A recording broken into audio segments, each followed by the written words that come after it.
नमस्ते. बरं. आजचा आपला विषय आहे वास्तुशास्त्राची ओळख आणि वास्तुशास्त्राच्या ओळख या विषयामध्ये नेमकं आपल्याला जे शिकायचं आहे किंवा जो आज आपल्याला परिचय करून घ्यायचा आहे वास्तूच्या बाबतीतला, तर त्याच्यामध्ये मानवी जीवनावर वास्तुशास्त्राचे जे होणारे परिणाम आहेत, त्या परिणामांचा आपल्याला विचार करायचा आहे, की खरोखर हे परिणाम होतात का? की होत नाहीत? आणि जर होत असतील, तर ते कशाप्रकारे होतात? आणि एक वास्तुतज्ञ म्हणून आपल्याला ते कशाप्रकारे लक्षात घेतले पाहिजे, याच्याबद्दल आपल्याला आज चर्चा करायची आहे. तर सगळ्यात पहिलं म्हणजे वास्तुशास्त्र म्हणजे नेमकं काय आहे, हे पहिलं आपल्याला समजून घेतलं पाहिजे. जेव्हा आपण वास्तुशास्त्राच्या बाबतीमध्ये विचार करतो, तर त्यावेळेला आपल्याला 2 नावं प्रकर्षाने समोर येतात. पहिलं नाव म्हणजे मयमतम आणि दुसरं नाव म्हणजे विश्वकर्मा.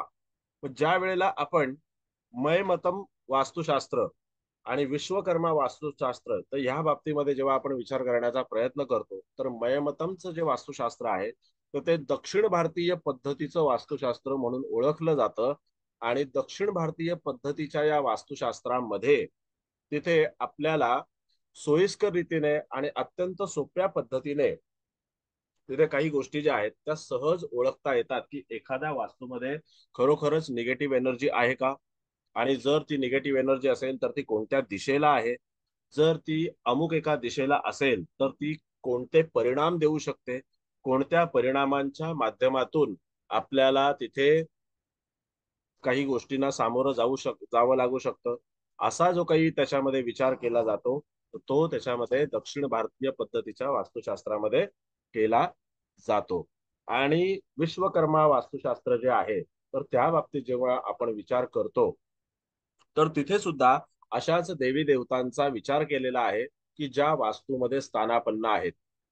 आणि जेव्हा त्या देवी देवता आपल्या वास्तूमध्ये स्थानापन्न असतात, तर त्यावेळेला त्या वास्तूच्या अनुषंगाने, त्या देवी देवतांच्या अनुषंगाने आणि ज्या दिशा आपल्याला प्राप्त झालेल्या आहेत, त्या अनुषंगाने तिथे जातकावरती होणारे परिणाम अभ्यासले जातात. मग जेव्हा आपण ह्या दोन्हीही वास्तुशास्त्रांच्या माध्यमातून किंवा दोन्हीपैकी एका वास्तुशास्त्राच्या माध्यमातून काही विचार करण्याचा परिणाम करत असतो, त्यावेळेला किंवा जातकाला काही गोष्ट सांगण्याचा परिणाम करत असतो, तर त्यावेळेला तिथे आपल्याला एक गोष्ट लक्षात घेतली पाहिजे, की इथे फक्त उपाय योजनांचा फरक आहे. त्यामध्ये दुसरा जो फरक आपण शोधायला गेलो, तर त्याच्यामध्ये दुसरा असा काही फरक नाही. काही वेळेला लोकांनी ह्या दोनही बाजू तिथे भिन्न करून त्याच्यामध्ये असं सांगण्याचा प्रयत्न केलेला आहे, की हे वेगळं आहे आणि ते वेगळं आहे. पण माणसाच्या जीवनामध्ये घडणारे जे काही प्रसंग असतात, ज्या काही गोष्टी असतात किंवा जे काही त्याला मिळणारे परिणाम असतात, हे परिणाम खरोखरच त्याच्यामध्ये भिन्न-भिन्न असतील का? दोन्ही उपचार पद्धतींच्या माध्यमातून उपचार केल्याच्या नंतर रुग्णाला बरं वाटणं हे आवश्यक आहे, की त्याच्यामध्ये समजा जर एखाद्याला तिथे खोकला झालेला आहे, तर आयुर्वेद म्हणतं, की ह्याला कफ झालेला आहे आणि जर तिथे ॲलोपॅथी म्हणत असेल, की ह्याला पित्त झालेलं आहे. तर नेमकं त्याच्यामध्ये काय, त्याच्यात आपण निदान काय समजावं आणि त्याच्यामधून आपण काय तिथे कशाप्रकारे पुढे जावं हे काही समजत नाही. म्हणूनच आपल्याला लक्षात घेतलं पाहिजे, की ह्या दोन्ही पद्धती ज्या आहेत, ह्या पद्धती सेम असून त्याच्यामध्ये आपल्याला उपाययोजनांचा जो काही भाग आहे, तो उपाययोजनांचा भाग त्याच्यामध्ये भिन्न आहे. आता जेव्हा आपण वास्तूच्या संबंधितला एखादा विचार करतो, तर त्यावेळेला वास्तूचा विचार का केला जावा? आता काही वेळेला लोकांना तिथे अशा शंका येतात किंवा असं लोकांना वाटतं, की फक्त आपणच वास्तुशास्त्रावरती विश्वास ठेवतो. पण जगामध्ये इतकी लोकं घर बांधून राहतात. मग त्या लोकांना त्याच्यामध्ये वास्तूचे काही परिणाम मिळत नाहीत का? किंवा जर ती लोकं जगाच्या कुठल्याही कोपऱ्यामध्ये राहत असतील, जगाच्या कुठल्याही तुकड्यावर राहत असतील, तर त्या लोकांना वास्तुशास्त्राचे परिणाम मिळत नाहीत का? तर असं बिलकुल नाहीये.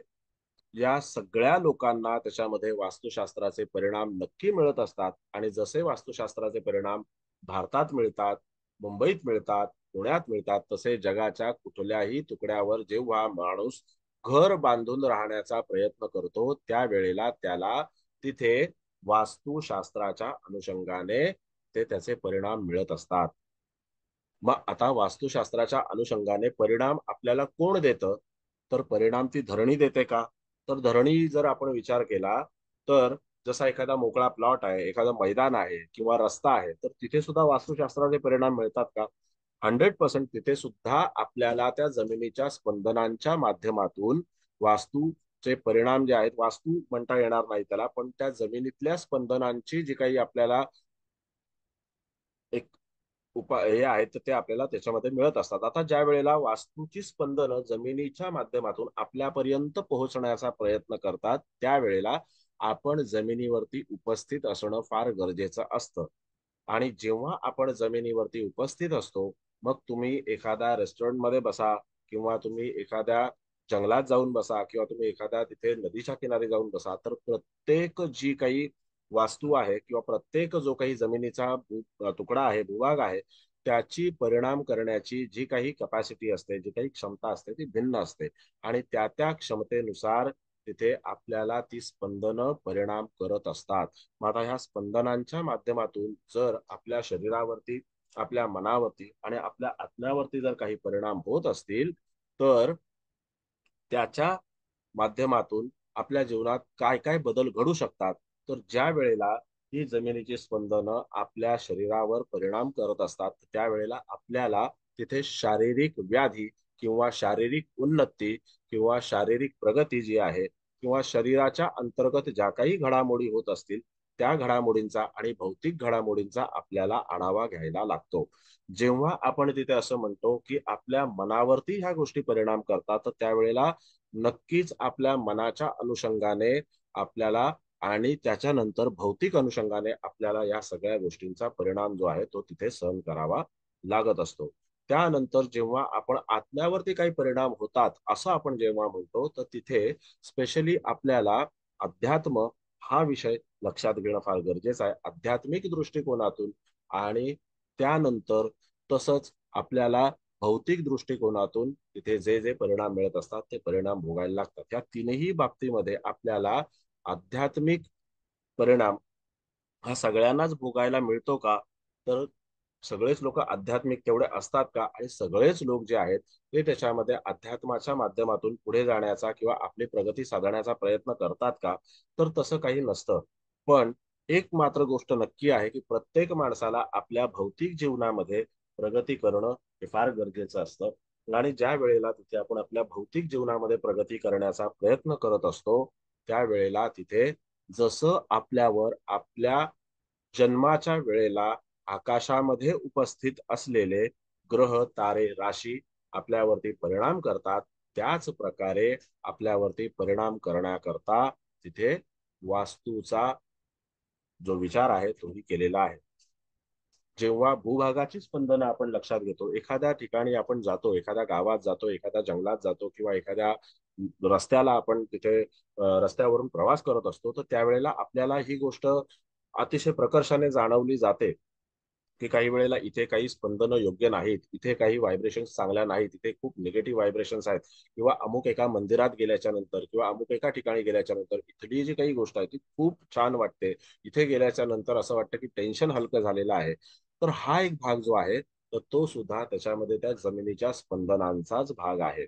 आणि म्हणूनच खरी वास्तुशास्त्राची निर्मिती जी आहे, ती त्याच कारणाकरता केलेली आहे, की आपण जगाच्या पाठीवर कुठेही राहण्याचा प्रयत्न केला, तरी सुद्धा आपल्याला जी आपल्या जीवनामध्ये, भौतिक जीवनामध्ये, आध्यात्मिक जीवनामध्ये जी काही स्पंदनं मिळणार आहेत, ती सगळी स्पंदनं उत्तम प्रकारची असावीत आणि त्याच्यामध्ये ज्या ज्या देवतांचा आपल्याला विचार करायचा आहे, त्या देवता तिथे खरोखर उपस्थित आहेत का? किंवा त्यांची अनुपस्थिती आहे का? जर देवता उपस्थित असतील, तर त्या खरोखर आपल्याला चांगला परिणाम देतात का? आणि अनुपस्थित असतील, तर वाईट परिणाम देणाऱ्या देवता ह्या आपल्याला वाईट परिणाम देत नाहीत का? किंवा चांगला परिणाम देणाऱ्या देवता जर तिथून निघून गेल्या, तर त्या आपल्याला चांगला परिणाम देऊ शकत नाहीत का? तर ह्या सगळ्या शंका ज्या आहेत, ह्या वास्तुशास्त्रामध्ये तिथे आपल्याला अभ्यासायच्या असतात. आणि जेव्हा आपण वास्तुशास्त्राचा विचार करतो, त्यावेळेला तिथे वास्तूमध्ये साधारणपणे 81 देवतांचा विचार केलेला आहे. 81 देवतांचा विचार केलेला आहे. आणि त्या 81 देवतांमध्ये तिथे शुभ असणाऱ्या ज्या देवता आहेत, तर त्या शुभ असणाऱ्या देवता पूर्व दिशेला 2, दक्षिण दिशेला 1, पश्चिम दिशेला 2 आणि त्यानंतर तिथे उत्तर दिशेला 3 इतक्याच देवता आहेत. ह्या 81 देवतांमध्ये जर आपण पाहिलं तर जे उपदिशेचे कोने आहेत, उपदिशेचे जे कोपरे आहेत म्हणजे ईशान्य, आग्नेय, वायव्य, नैऋत्य हे जे काही कोपरे आहेत, या कोपऱ्यांमध्ये तिथे आपल्याला कोणत्याही प्रकारे शुभ देवतांचं अस्तित्व जाणवत नाही. आणि ज्या वेळेला आपण एखादं घर खरेदी करत असतो किंवा आपण घर बांधण्याचा प्रयत्न करत असतो, त्यावेळेला आपल्याला या सगळ्या गोष्टींचा विचार करायचा असतो आणि त्याच्याच करता आपल्याला वास्तुशास्त्राची आवश्यकता आहे. बऱ्याचदा आपण असंही बोलल्याचं काही लोक असंही बोलतात किंवा काही जे ज्योतिषी आहेत ते स्वतः असं सांगतात, की आमचा वास्तुशास्त्रावर विश्वास नाही. जर आपण ज्योतिषी आहोत, आपण तिथे ग्रहांचा, स्थानांचा, राशींचा अभ्यास करत आहोत आणि त्याच्यामध्ये जर आपण असं सांगतोय, की तिथे कोणत्याही प्रकारे आपला वास्तुशास्त्रावरचा विश्वास नाही, तर खरोखर आपल्याला पूर्ण शास्त्र किंवा शास्त्राची जी काही पूर्ण हे जे आहे, तर ते अवगत आहे का? शास्त्राच्या बाबतीमध्ये पूर्ण कल्पना आपल्याला आहे का? किंवा आपण फक्त असंच त्याच्यामध्ये सांगतोय, की मला येत नाही म्हणून मी सांगतोय, की वास्तुशास्त्रामध्ये काहीही तथ्य नाही. पण खरोखर वास्तुशास्त्रामध्ये जे तथ्य आहे, ते तुमच्या जीवनावरती परिणाम करतच असतं. कोणत्याही प्रकारे असं कधीच होत नाही, की तुम्ही त्याच्यामध्ये वास्तुशास्त्र नकाराल आणि वाटेल तसं, वाटेल त्या ठिकाणी राहण्याचा प्रयत्न कराल, तर तिथे आपल्या जीवनाला सुख लाभेल का? तर नाही. काही वेळेला आपण असं म्हणतो, की आम्ही एकाच बिल्डिंगमध्ये राहतो. फक्त असं आहे, की त्याच्यामध्ये तो 4थ्या माळ्यावर राहतो, मी 5व्या माळ्यावर राहतो. पण त्याच्या जीवनामध्ये प्रगती आहे, माझ्या जीवनामध्ये प्रगती नाही. मग याची पण काही कारणं त्याच घरामध्ये, त्याच जमिनीच्या स्पंदनांमध्ये दडलेली असतात आणि ती स्पंदनं कशी ओळखायची हे आपल्याला वास्तुशास्त्रामध्ये तिथे शिकलं पाहिजे आणि तेच आपल्याला वास्तुशास्त्रामध्ये शिकायचं आहे. काही वेळेला आपण केवळ आणि केवळ अशा प्रकारे त्याच्यामध्ये तिथे करत असतो, की आपल्याला वाटतं, की काही नाही एकदा का घरामध्ये आपण अमुक एक पूजा केली, अमुक एक हवन केलं, की ग्रहप्रवेश केला, की आपली जबाबदारी संपली. आता आपल्याला वास्तूमध्ये उत्तम प्रकारची स्पंदनं मिळणार आहेत. पण असं बिलकुल नसतं. आपण हे पाहतच नाही, की आपण नेमकं वास्तूचं जे काही चयन केलेलं आहे, हे चयन आपलं चुकलंय, बरोबर आहे, कोणत्या दिशेचं आहे, तिथे कोणत्या देवतांचं अस्तित्व आहे, कोणत्या देवता आपल्यासाठी मारक ठरणार आहेत, कोणत्या देवता आपल्यासाठी बाधक ठरणार आहेत, कोणत्या देवता आपल्यासाठी सोयीस्कर ठरणार आहेत, हे त्याच्यामध्ये नक्कीच आपल्याला कळलं पाहिजे.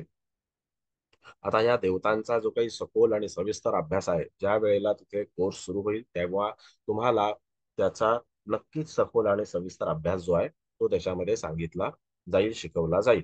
परंतु आता तुम्हाला वास्तुशास्त्राच्या बाबतीमध्ये जसं वास्तू म्हणजे काय? तर वास्तू म्हणजे आपण एखाद्या जमिनीच्या तुकड्यावर 4 भिंतींचं घर बांधून जे राहतो, मग तो डुप्लेक्स असो, मग तो बंगलो असो किंवा तो 1 बीएचके असो किंवा तो 2 बीएचके असो किंवा आणखी काहीही जे जे काही असेल ते असो. पण त्याच्यामध्ये आपल्याला हे लक्षात घेतलं पाहिजे, की तुम्हाला कोणत्याही प्रकारे जेव्हा तुम्ही घर बांधून राहता किंवा घर खरेदी करून राहता, तर ते घर खरोखर योग्य दिशेचं आहे का? त्या घराच्या दरवाजावर असणारी देवता खरोखर योग्य आहे का? किंवा तुमचं घर हे वास्तुशास्त्राच्या अनुषंगाने योग्य आहे का? हल्ली एक असाही प्रघात आहे, की फक्त वास्तूचा नंबर पाहायचा आणि त्याच्यामध्ये सांगायचं वास्तूचा नंबर म्हणजे घराचा नंबर, घराचा क्रमांक किती आहे. आता तो घराचा क्रमांक पाहून खरोखर सांगता येतं का, की वास्तूची स्पंदनं काय आहेत? एखाद 2% स्पंदनं तुम्ही त्याच्यामध्ये ठरवू शकाल. पण बाकीची 99 किंवा 98% जी स्पंदनं आहेत, ती स्पंदनं ओळखण्यासाठी आपल्याला वास्तुतज्ञ असणंच गरजेचं आहे. आणि जर आपण वास्तुतज्ञ नसू, तर वास्तूत गेल्याच्या नंतर त्या स्पंदनांची जी काही महती आहे, ती आपल्याला कधीही कळणार नाही आणि आपण जातकाला काहीही सांगू शकणार नाही.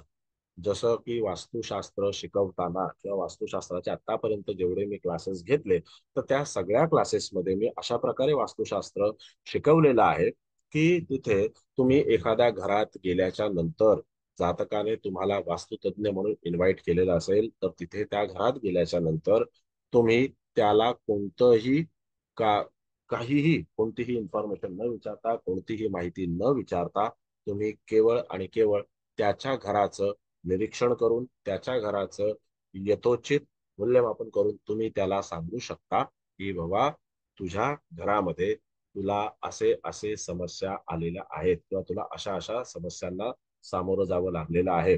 आता जेव्हा तुम्ही अशा पद्धतीने जातकाला काही गोष्टी सांगण्याचा प्रयत्न करता, त्यावेळेला नक्कीच जातक जो आहे तो तिथे प्रसन्न होतो आणि त्याला कळतं की ह्याला नेमकं काहीतरी येत आहे. नाहीतर त्याच्यामध्ये काही वेळेला काही काही वास्तुतज्ञ अशा प्रकारे घरामध्ये फेरी मारतात की काहीतरी त्यांना खूप वेगळंच गवसलेलं आहे आणि त्यांना त्यांची तल्लीनता कुठेतरी लागलेली आहे आणि ते खूप वेगळ्या प्रकारे तिथे बिहेव करून दाखवतात, पण तोंडातून मात्र चकार शब्द काढत नाहीत. आणि कधीतरी चकार शब्द काढलाच तर तो अशा प्रकारे चकार शब्द काढतात ते लोक की ते खरोखर त्याला काही अर्थच नसतो. लोकांना घाबरवण्याच्या व्यतिरिक्त दुसरं काही कामच नसतं. एका वास्तुतज्ञाचा किस्सा असा आहे की इथं अगदी नायगाव मधलाच माणूस माणूस आहे तो, ते भुईवाडा नायगाव मधला. त्याने अशा प्रकारे तिथे काही लोकांना तिथे घाबरवलं. घरात गेल्याच्या नंतर तिथे लोकांनी आपल्याकडून काही गोष्टी करून घ्याव्यात आणि आपल्या पदरात चार पैसे पडावेत ह्याच्याकरता तिथे तो पहिला घाबरवायला सुरुवात करायचा. घरामध्ये क्राऊड पाहिल्याच्या नंतर जेव्हा तो हे पाहायचा की बाबा घर हे कसं आहे की बाबा त्याच्यामध्ये दोन मोठी मुलं आहेत किंवा दोन लहान मुलं आहेत, पती पत्नी आहेत, म्हातारे आई वडील आहेत, तर तो घरातल्या कर्त्या व्यक्तीलाच पहिला तुम्हाला अमुक अमुक हा त्रास होईल, ऍक्सिडेंट होईल, असं होईल तसं होईल, मृत्यूचं भय आहे, अशा प्रकारे तो घाबरवण्याचा प्रयत्न करायचा आणि त्याच्यानंतर तो त्याचं काम साध्य करून घ्यायचा.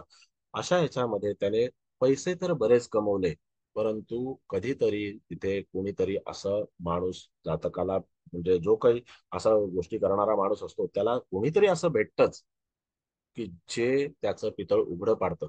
आणि अशा ह्याच्यामध्ये तो एकदा कचाट्यात सापडला गेला. कारण ज्याने त्याला बोलावलं होतं तर त्याने आधी तिथे एका वास्तुतज्ञाला बोलवून त्याच्याकडून व्यवस्थित सगळा रिपोर्ट जो आहे तो त्यांनी काढून घेतला होता, त्याचं बोलण्याचं रेकॉर्डिंग करून घेतलं होतं आणि मग याला बोलवलं आणि मग त्याला एक सामान्य व्यक्ती म्हणून तिथे बोलवलं. कारण तो याला ओळखत नव्हता. आणि ज्या वेळेला हा त्याला सांगायला लागला त्यावेळेला जेव्हा तिथे युक्तिवाद व्हायला लागला तेव्हा मात्र त्याची भंबेरी उडाली. असे प्रसंग सुद्धा या वास्तुतज्ञांच्या वाट्याला येतात आणि असे आले पाहिजेत. त्याशिवाय लोकांना तिथे जी काही एक कामाची पद्धती आहे ती कामाची पद्धती योग्य असायला पाहिजे हे लक्षात येणार नाही. केवळ पैसे कमवणं हा उद्देश नसावा. पैसे तर मिळणारच आहेत, जर आपल्या नशिबात पैसे आहेत ते पैसे मिळणारच आहेत. पण तिथे पैसे कमवण्यासाठी लोकांना घाबरवून किंवा लोकांना तिथे काहीतरी भीती दाखवून जर पैसे चार पदरात पाडून घेण्याचा प्रयत्न केला तर ज्या वेगाने ते आलेले आहेत त्या वेगाने ते निघूनही जातात. म्हणून तिथे वास्तुशास्त्र हा प्रकार तिथे जेव्हा आपण अभ्यासण्याचा प्रयत्न करतो तर जातकाला साध्या सोप्या आणि सरळ भाषेत समजेल अशा प्रकारे त्याला त्याची वास्तू समजावून सांगता येते. त्याच्यामध्ये कुठल्याही तऱ्हेचा तुम्हाला संस्कृतचा श्लोक म्हणायचा नाहीये, कुठल्याही तऱ्हेचे तुम्हाला मंत्र म्हणायचे नाहीये, त्याला काही क्लिष्ट भाषेत समजावून सांगायचं नाहीये.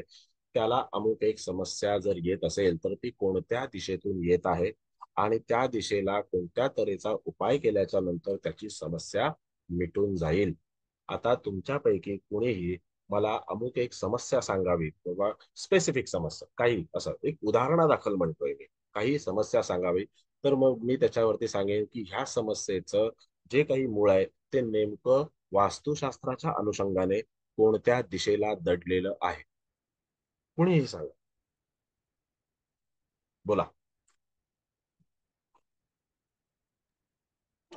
सर, घरातील स्त्रियांचं डोकं कंटिन्युअस दुखत असतं, हं, म्हणजे बरं. बऱ्यापैकी वेळेला. हं, ठीक आहे. पालनेटकर मॅडम तुमचा पण आपण प्रश्न घेऊ.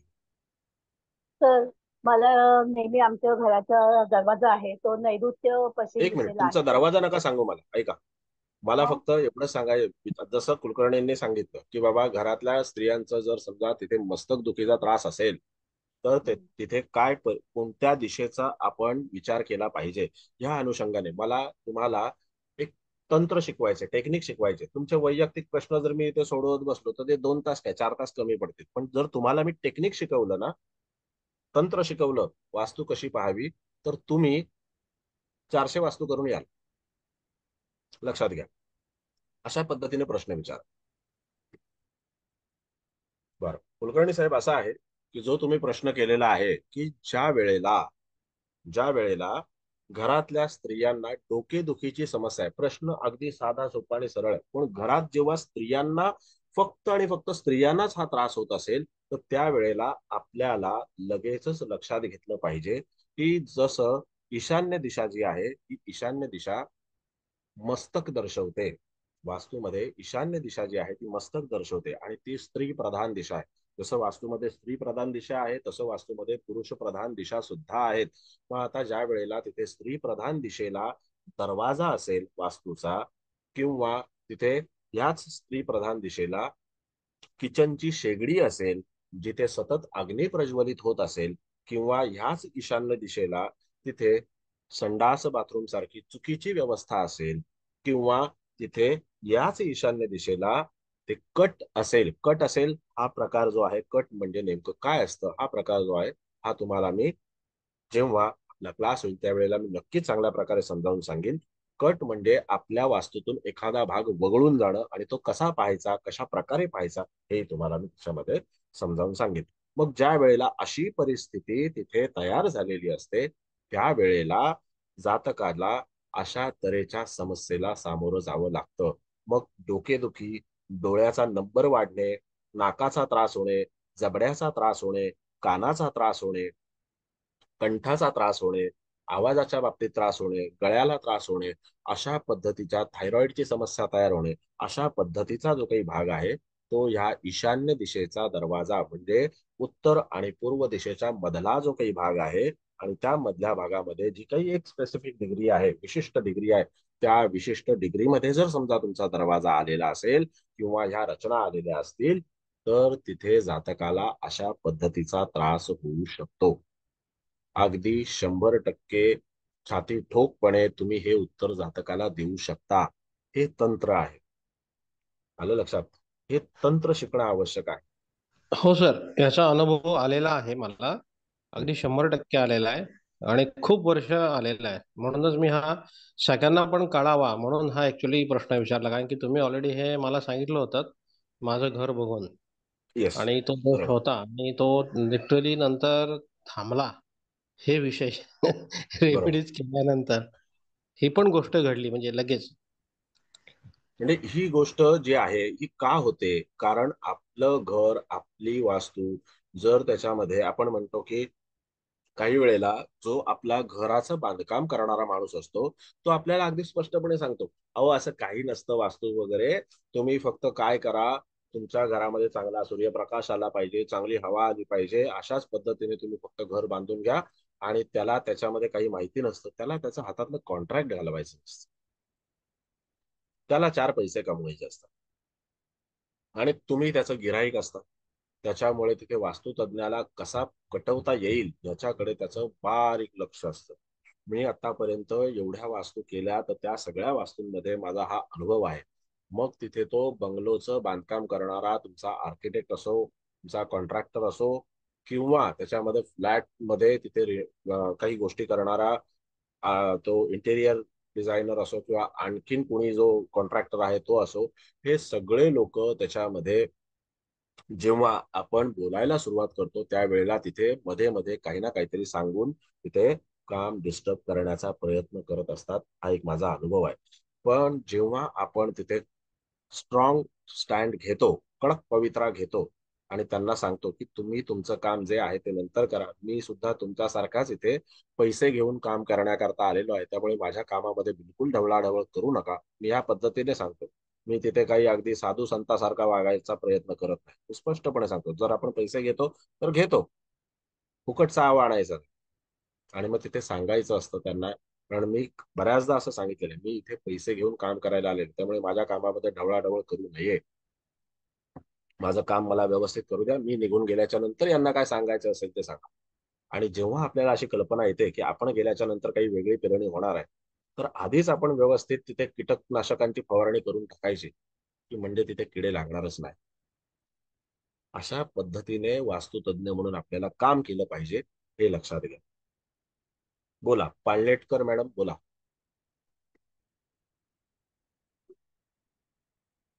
तेच विचारतो, कारण आम्हाला जेवढे आले त्यांनी एकच सांगितलं की तुम्ही नैऋत्य वायव्य दिशेला, नैऋत्य पश्चिम दिशेला दरवाजा आहे आणि तुम्ही हे घर चेंज करा.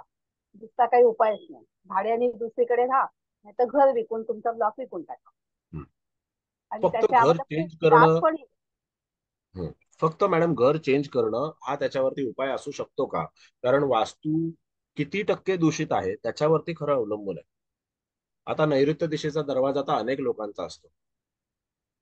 पण आम्हाला नैऋत्य. खूप त्रास होतो. पण ह्या दरवाजाचं त्यांनी सांगितलंय, पण खूप म्हणजे खूपच त्रास होत आहे आम्हाला या दरवाजाचा. सतत आजारपण, अडचणी येत राहतात, असं होत राहतं कधी.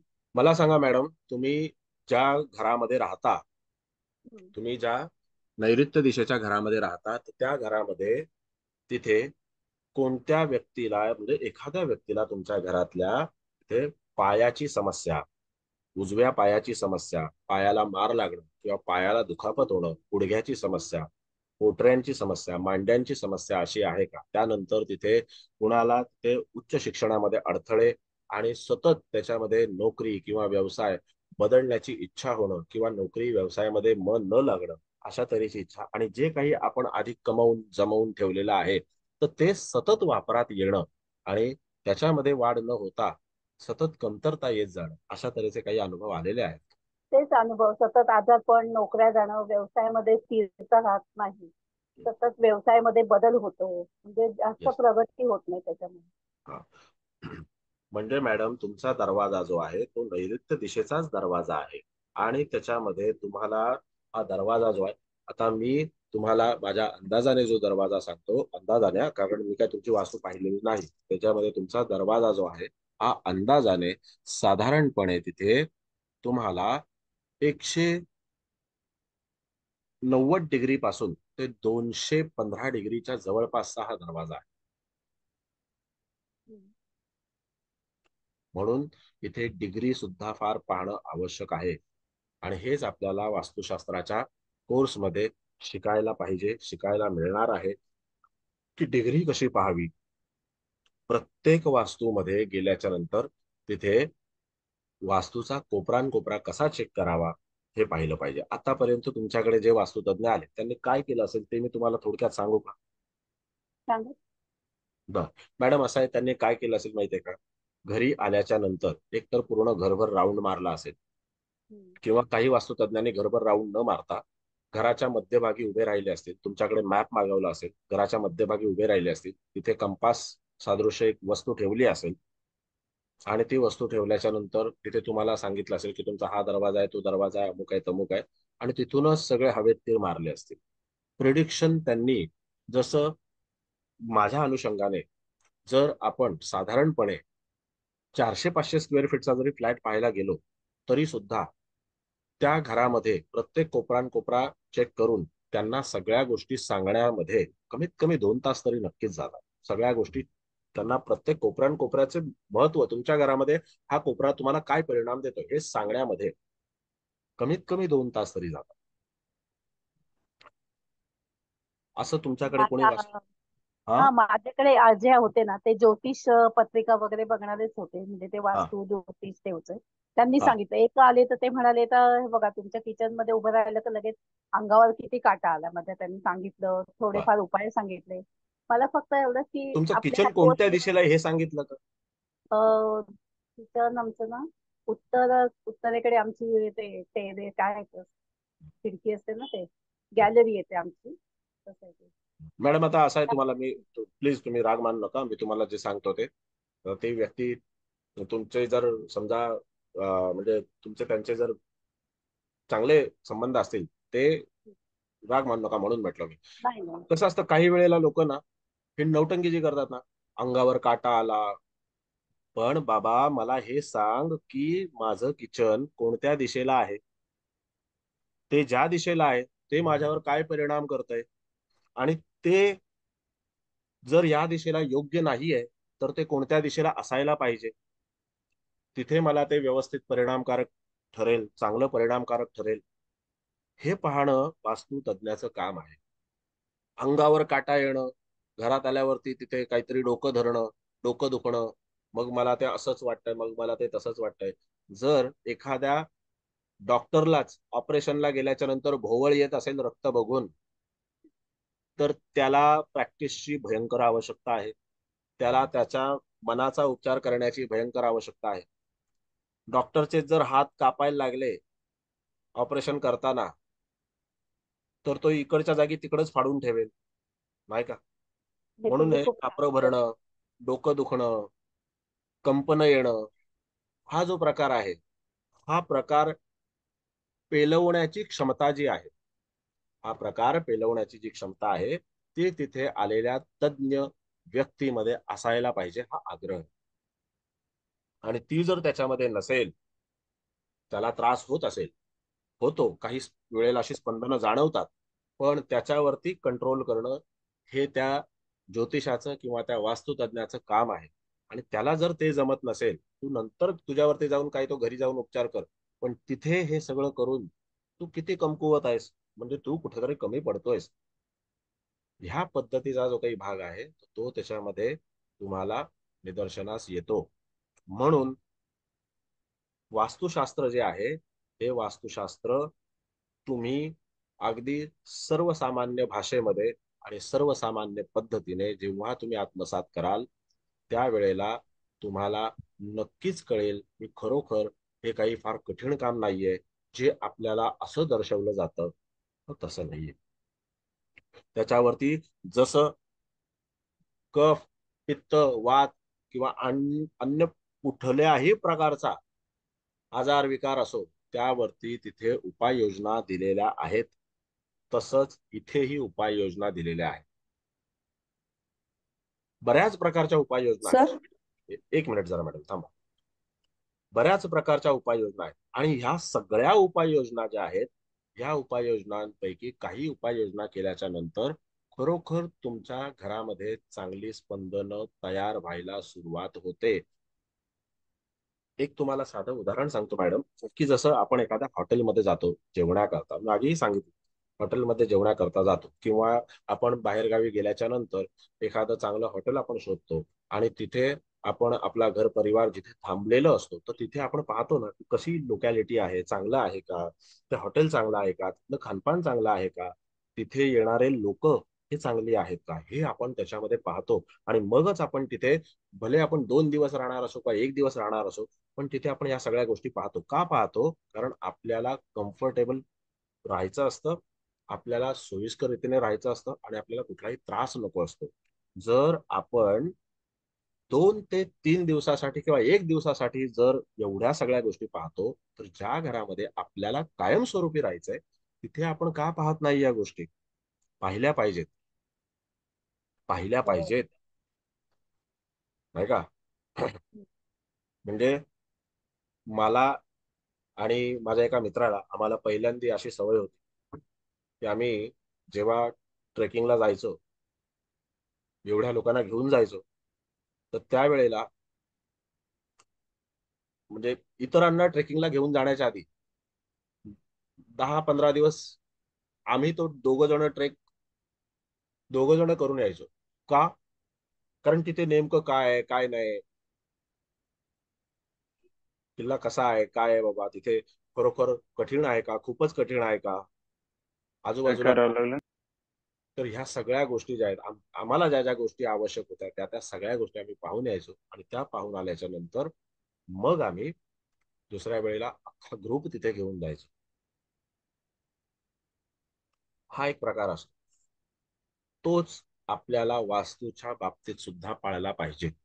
कुठल्याही प्रकार तुम्ही तिथे जी तुम्हाला वास्तू घ्यायची आहे, ती वास्तू घेताना खरोखर ही वास्तू आपल्याला लाभदायक होईल का? आणि कधी कधी आपण त्याच्यामध्ये मजबुरीमध्ये एखादी वास्तू घेतो, नाही असं नाही, आवश्यकता असते, गरज असते आणि त्याच्यामध्ये पर्याय नसतो, तेव्हा आपण एखाद्या वास्तूचं चयन करतो.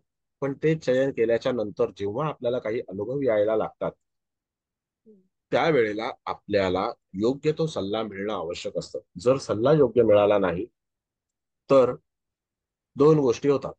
एक तर आपला पूर्णपणे विश्वास उडून जातो शास्त्रावरचा, आणि दुसरं भाग असा आहे की तुम्हाला त्याच्यामध्ये दरवेळेला वास्तुतज्ञ बोलावून बोलावून पैसे खर्च करावे लागतात. म्हणजे भीक नको पण कुत्रा आवर अशी गत होती. बोला पाळनेटकर मॅडम. हो, तेच ना, कोणी असं ठोस सल्ला दिला नाहीये आणि त्याचा काही फायदाही झाला नाही दिलेल्या सल्ल्याचा त्याचा, म्हणून हा प्रश्न विचारला जातो त्यांनी. ठीक आहे. असो. बर. आणि बिलकुल सगळ्यांनी प्रश्न विचारा, कुणी काही घाबरू नका.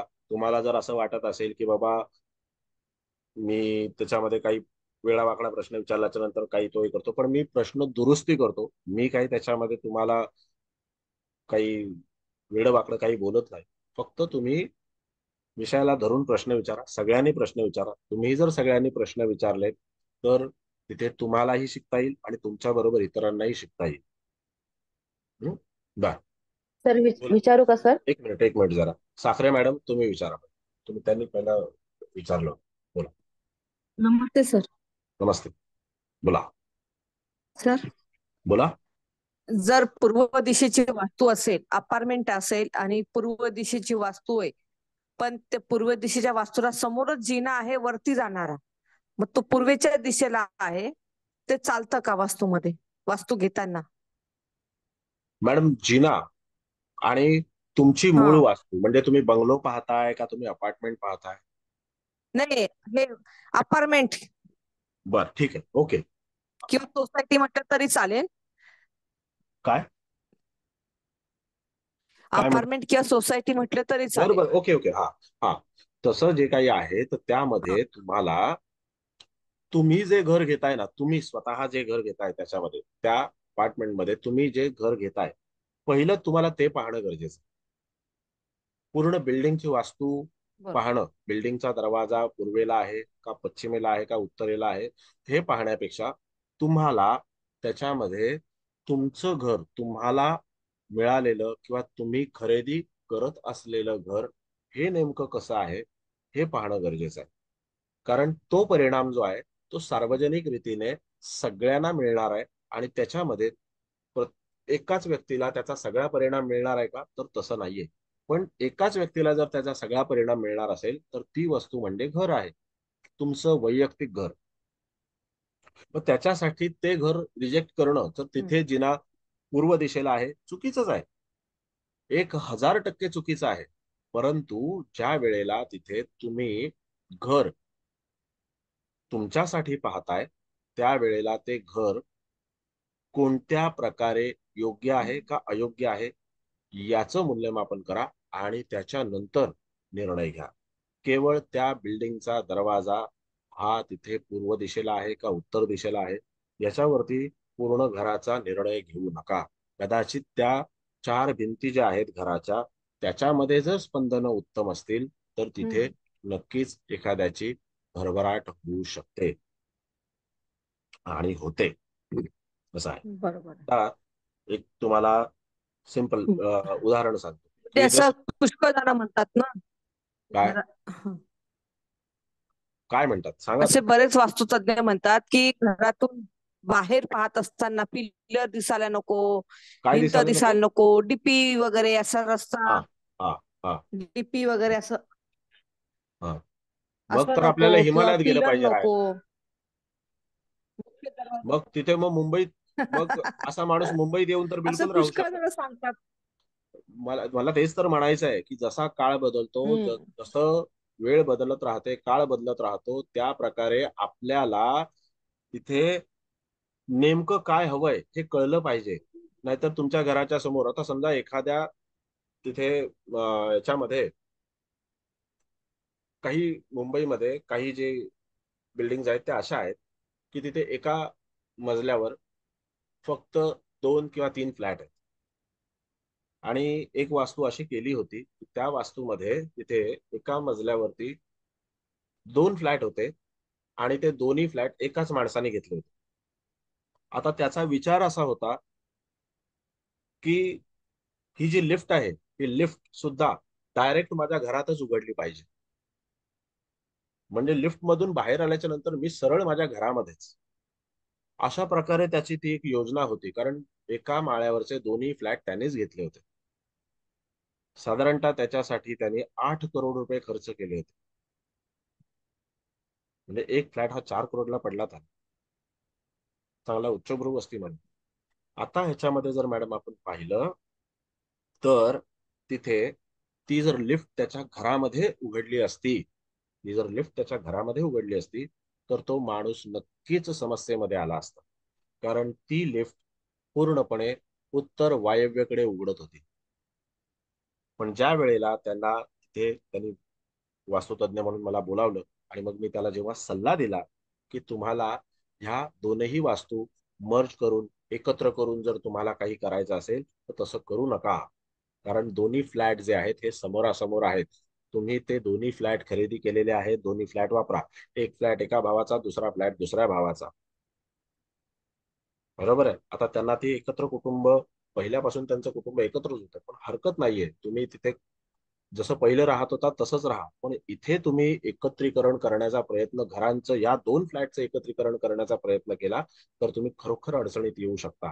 मग हे जेव्हा आपण त्या सगळ्या दिशांचा अभ्यास करतो, जेव्हा घराचा पूर्ण प्रत्येक कोपरा आपण अभ्यासण्याचा प्रयत्न करतो, त्यावेळेला आपण हा निर्णय देऊ शकतो. पण आता जसं तुम्ही म्हणालात की तिथे बिल्डिंगचा दरवाजा पाहिला आणि त्या बिल्डिंगच्या दरवाजाच्या माध्यमातून काही त्यांना प्रेडिक्शन्स द्यायला सुरुवात केली, तर नाही. म्हणजे घर तर पाहायचंच नाही, काय घेतोय ते पाहायचंच नाही, फक्त बिल्डिंग ही रिजेक्टेड आहे असं सांगायचं. मग त्या बिल्डिंग मध्ये काही लोक राहणार नाहीत का? एकही माणूस त्याच्यामध्ये प्रगती करणार बरोबर. नाही का? असं आहे का? असं हम्म. बिलकुल नाहीये. बरोबर. असं बिलकुल नाहीये. म्हणून आपण इंडिव्हिज्युअली ज्या घरामध्ये, ज्या वास्तूमध्ये राहत असू, त्याचा विचार पहिला करणं गरजेचं आहे. आणि सर, ब्रह्मस्थानामध्ये संडास बाथरूम असतात हे चुकीचंच आहे ना? याच्यात काही आपण माझ्या पूर्ण ह्या एवढ्या वर्षांच्या ह्याच्यामध्ये मी ब्रह्मस्थानामध्ये असलेलं संडास बाथरूम जे आहे, ब्रह्मस्थानात अगदी घराचं ब्रह्मस्थान म्हणजे काय, तर मध्यभाग. मधोमध. बरोबर आहे. घराच्या बरोबर. मधोमध जर समजा संडास बाथरूम एखाद्या स्थानामध्ये असेल, एखाद्या घरामध्ये असेल, तर मला सांगा त्याची डक्टिंग लाईन ही कुठे असेल? असा कोणता इंजिनियर आहे की जो घराच्या मधोमध तिथे संडास बाथरूम ठेवेल? कारण संडास बाथरूमसाठी तिथे एखादा कोपरा लागतो, एखादी भिंत लागते आणि त्या भिंतीच्या मागून तिथे ती जी काही पाईप लाईन आहे, सेवेज लाईन आहे, डक्टिंग लाईन आहे, ती तिथून टाकली जाते. बरोबर की नाही? म्हणजे कुठल्याही तुम्ही अगदी एखाद्या आर्किटेक्टला, इंजिनियरला, कुठल्याही माहितीगार माणसाला विचारलं तर तुम्हाला हे सांगेल. पण डब्ल्यूसी बाथ हा प्रकार जर घराच्या मध्यभागी बांधला तर कसं शक्य आहे? पहिला माझ्या मनासमोर हा प्रश्न पडतो, बाबा कसं शक्य आहे? असं मला वाटत नाही. फक्त हे जर कोणी तुम्हाला सांगत असेल की मध्यभागामध्ये ब्रह्मस्थानामध्ये संडास बाथरूम आहे, तर त्या घराला प्रचंड कट असू शकतात आणि मोठमोठाले कट असू शकतात. त्यावेळेला ही गोष्ट होऊ शकते. त्या घराला खूप मोठमोठे कट्स असू शकतात. ते घर P shape, L shape, C shape अशा प्रकारे असेल, त्याच वेळेला तिथे अशी गोष्ट शक्य होऊ शकते, अन्यथा होऊ शकत नाही. आणि अशा जर शेपमध्ये घरं असतील तर ती कम्प्लिटली रिजेक्टेडच आहेत शेपमध्ये.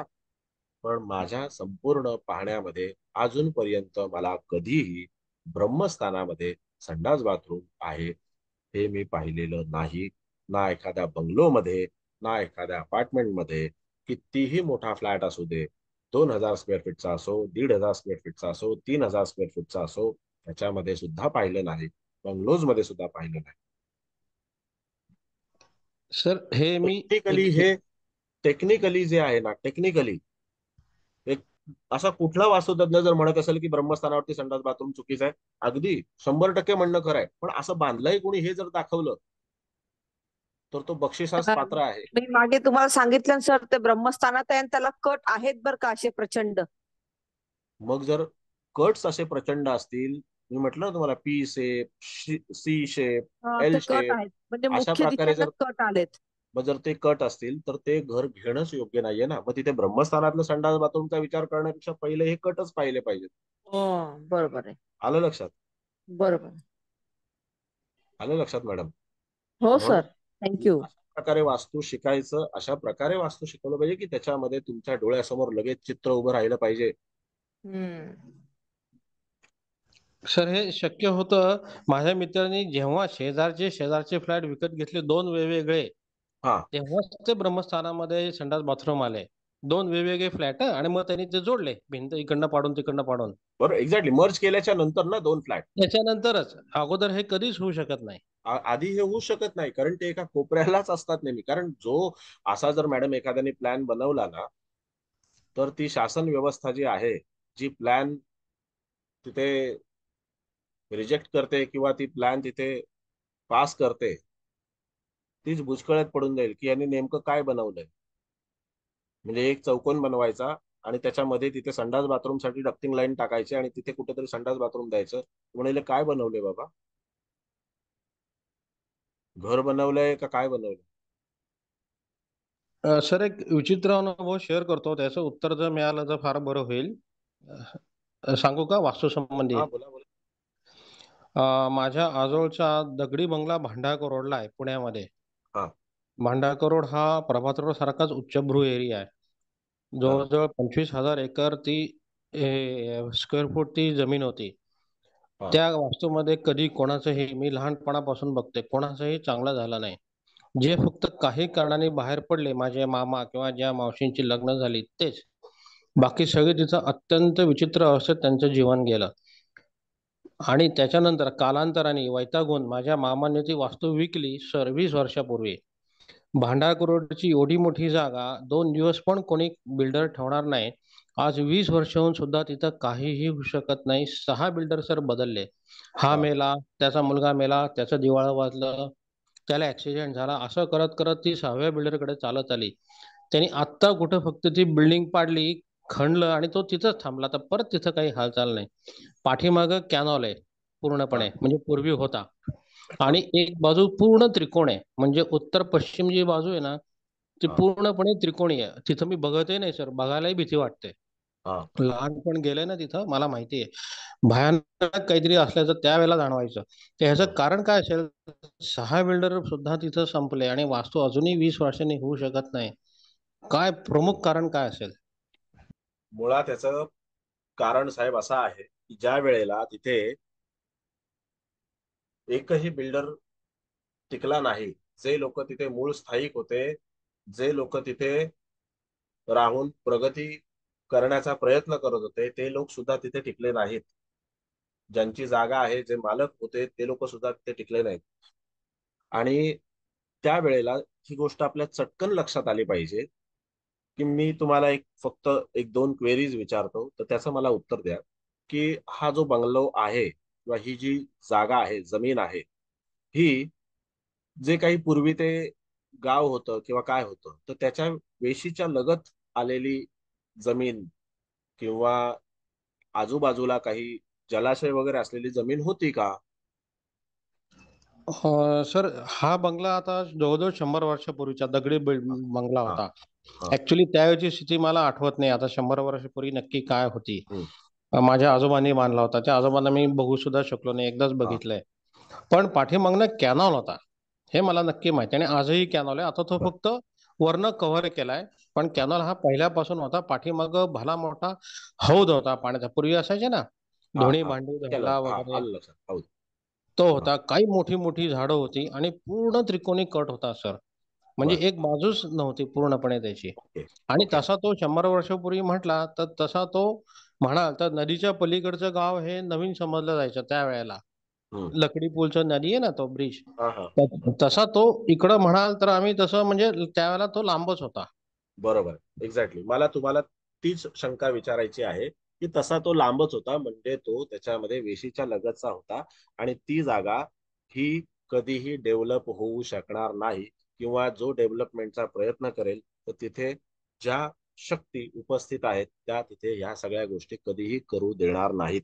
जोपर्यंत विधिवत त्यांना प्रसन्न करून त्यांची आज्ञा घेऊन सगळ्या गोष्टी केल्या जात नाहीत तोपर्यंत, कारण ती जागा माणसासाठी नाही, ती जागा तिथल्या देवतांची आहे, ती वाईट शक्तींची नाही.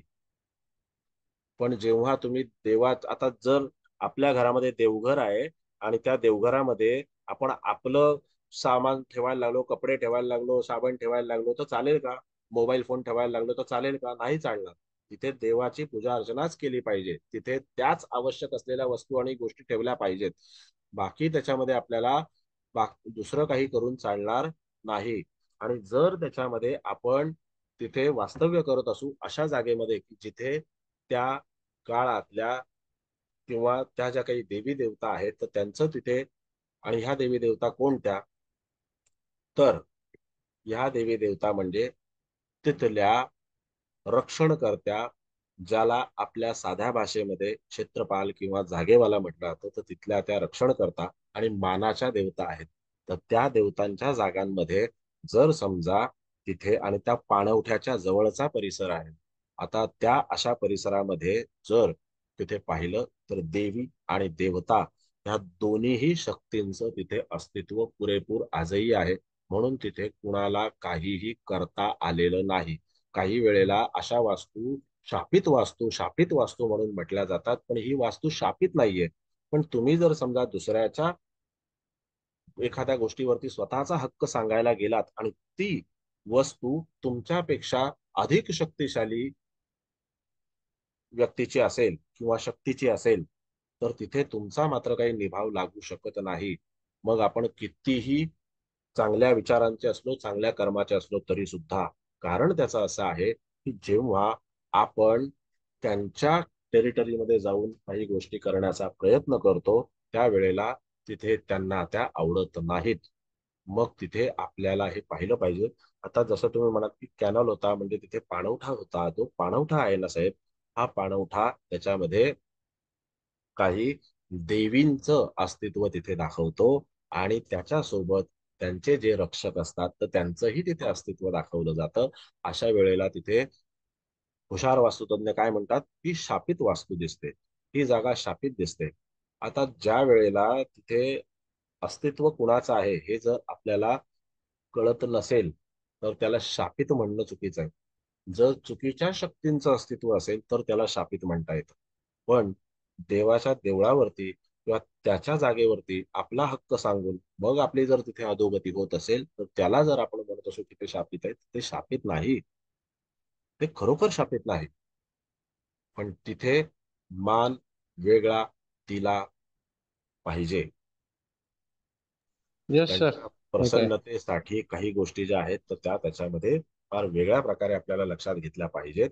कारण पूर्वी गावं होती आणि त्या गावांमध्ये आपल्या वेशीच्या रक्षणकर्ता ज्या देवता असायच्या त्यांचं व्यवस्थित पूजन केलं जायचं.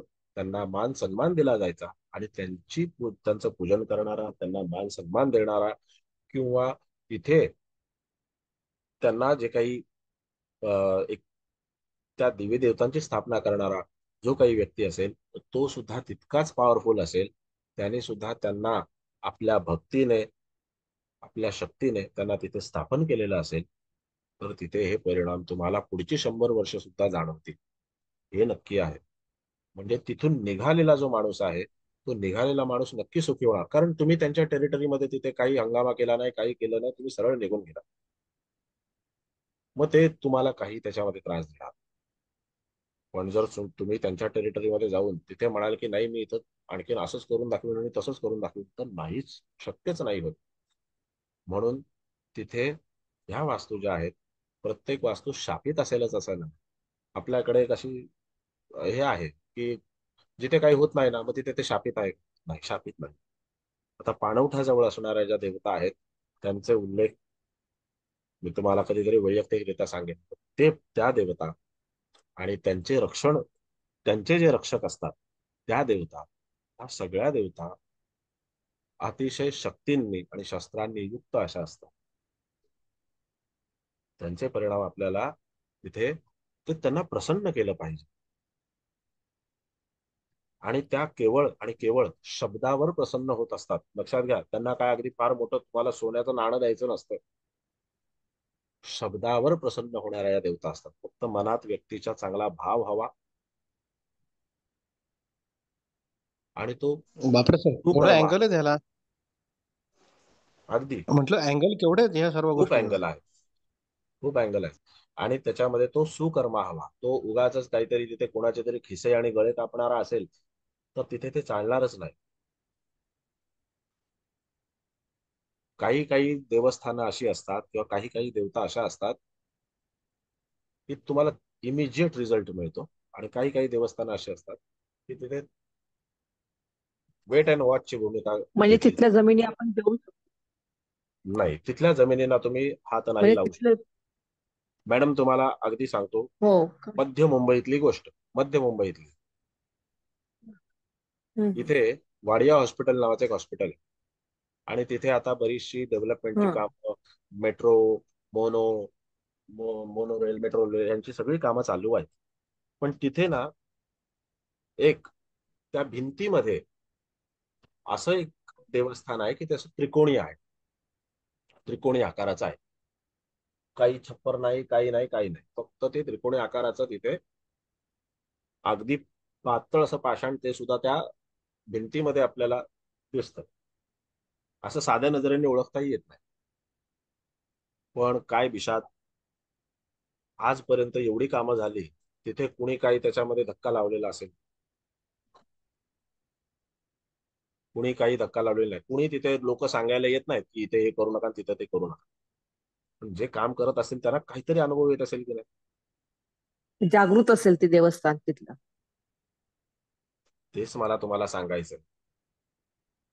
आता फार संख्या कमी झाली, पण आम्ही जेव्हा लहानपणी पाहत होतो त्यावेळेला तिथे ज्या काही विशिष्ट तिथी असतात, काही गोष्ट काही वार असतात, त्या तिथे खूप प्रसाद वगैरे चढवलेला असायचा. आम्हाला पहिलं काही माहितीच नव्हतं. आम्ही आपलं बघायचो काय लोकांनी तिथे पूजा करतात, काय करतात, काय आहे काय कळायचंच नाही. पण नंतर जेव्हा काही गोष्टी कळत गेल्या तेव्हा हा लक्षात आलं की बाबा हे असं आहे. म्हणजे इतके कॉन्ट्रॅक्टर येऊन गेले, एवढं सगळं मोनोरेलचं काम झालं, मेट्रोचं काम झालं, पुलाचं काम झालं, सगळं झालं, पण तिथे कुठल्याही तऱ्हेचं एवढंच सुद्धा कुणीही डॅमेज करण्याची कुणाची हिंमत झाली नाही. ते आहे तसंच्या तसं असतं. असं. बोला. बोला. तुला आणखीन काय विचारायचंय?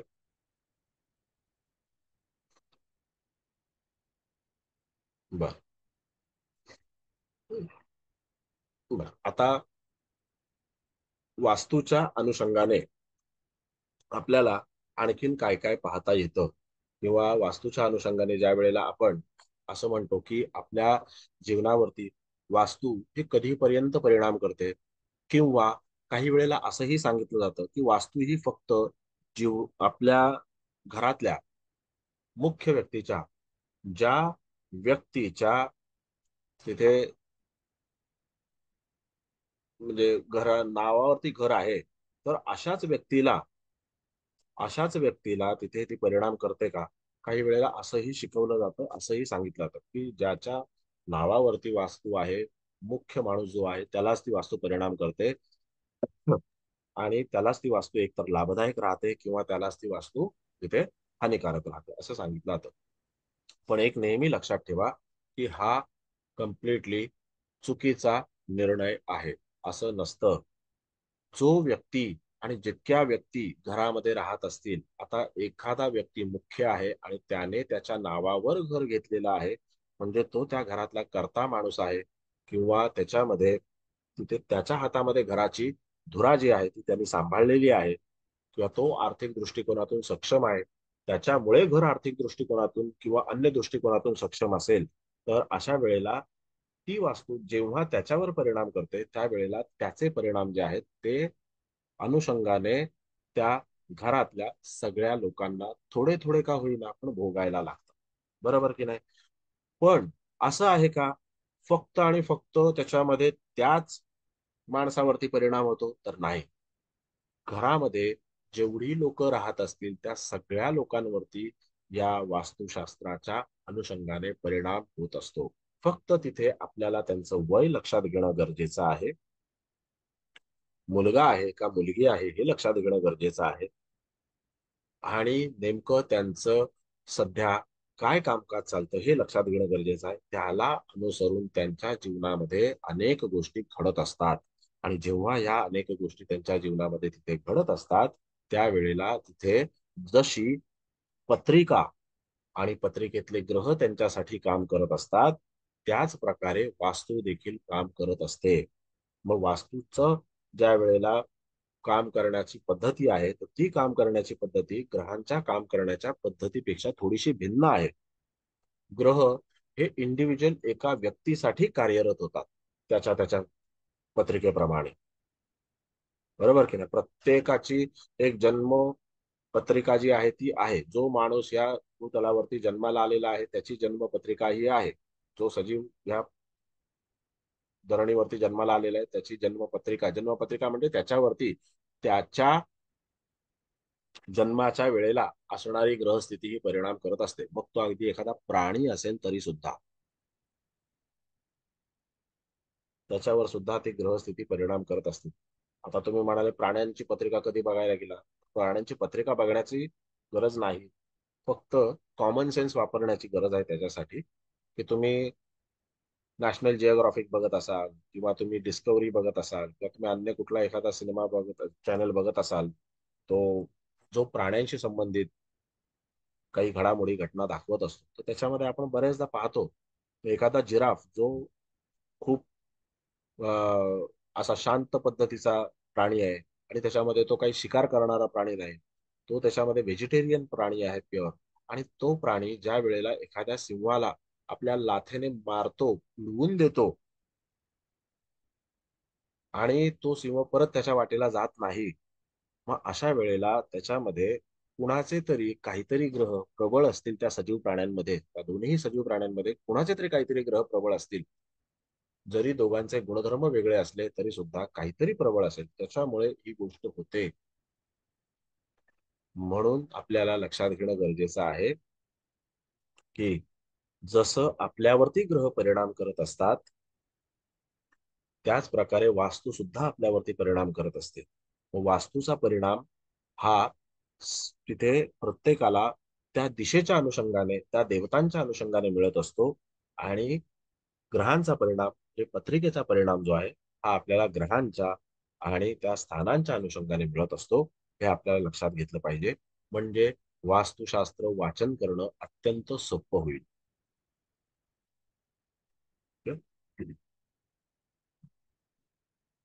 कोणाला काही विचारायचं आहे, बोलायचं आहे?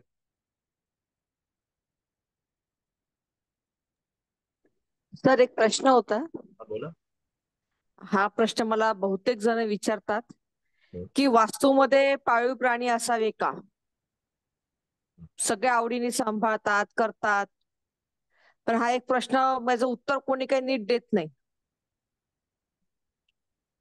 बर, आता वास्तूमध्ये पाळीव प्राणी असावेत का?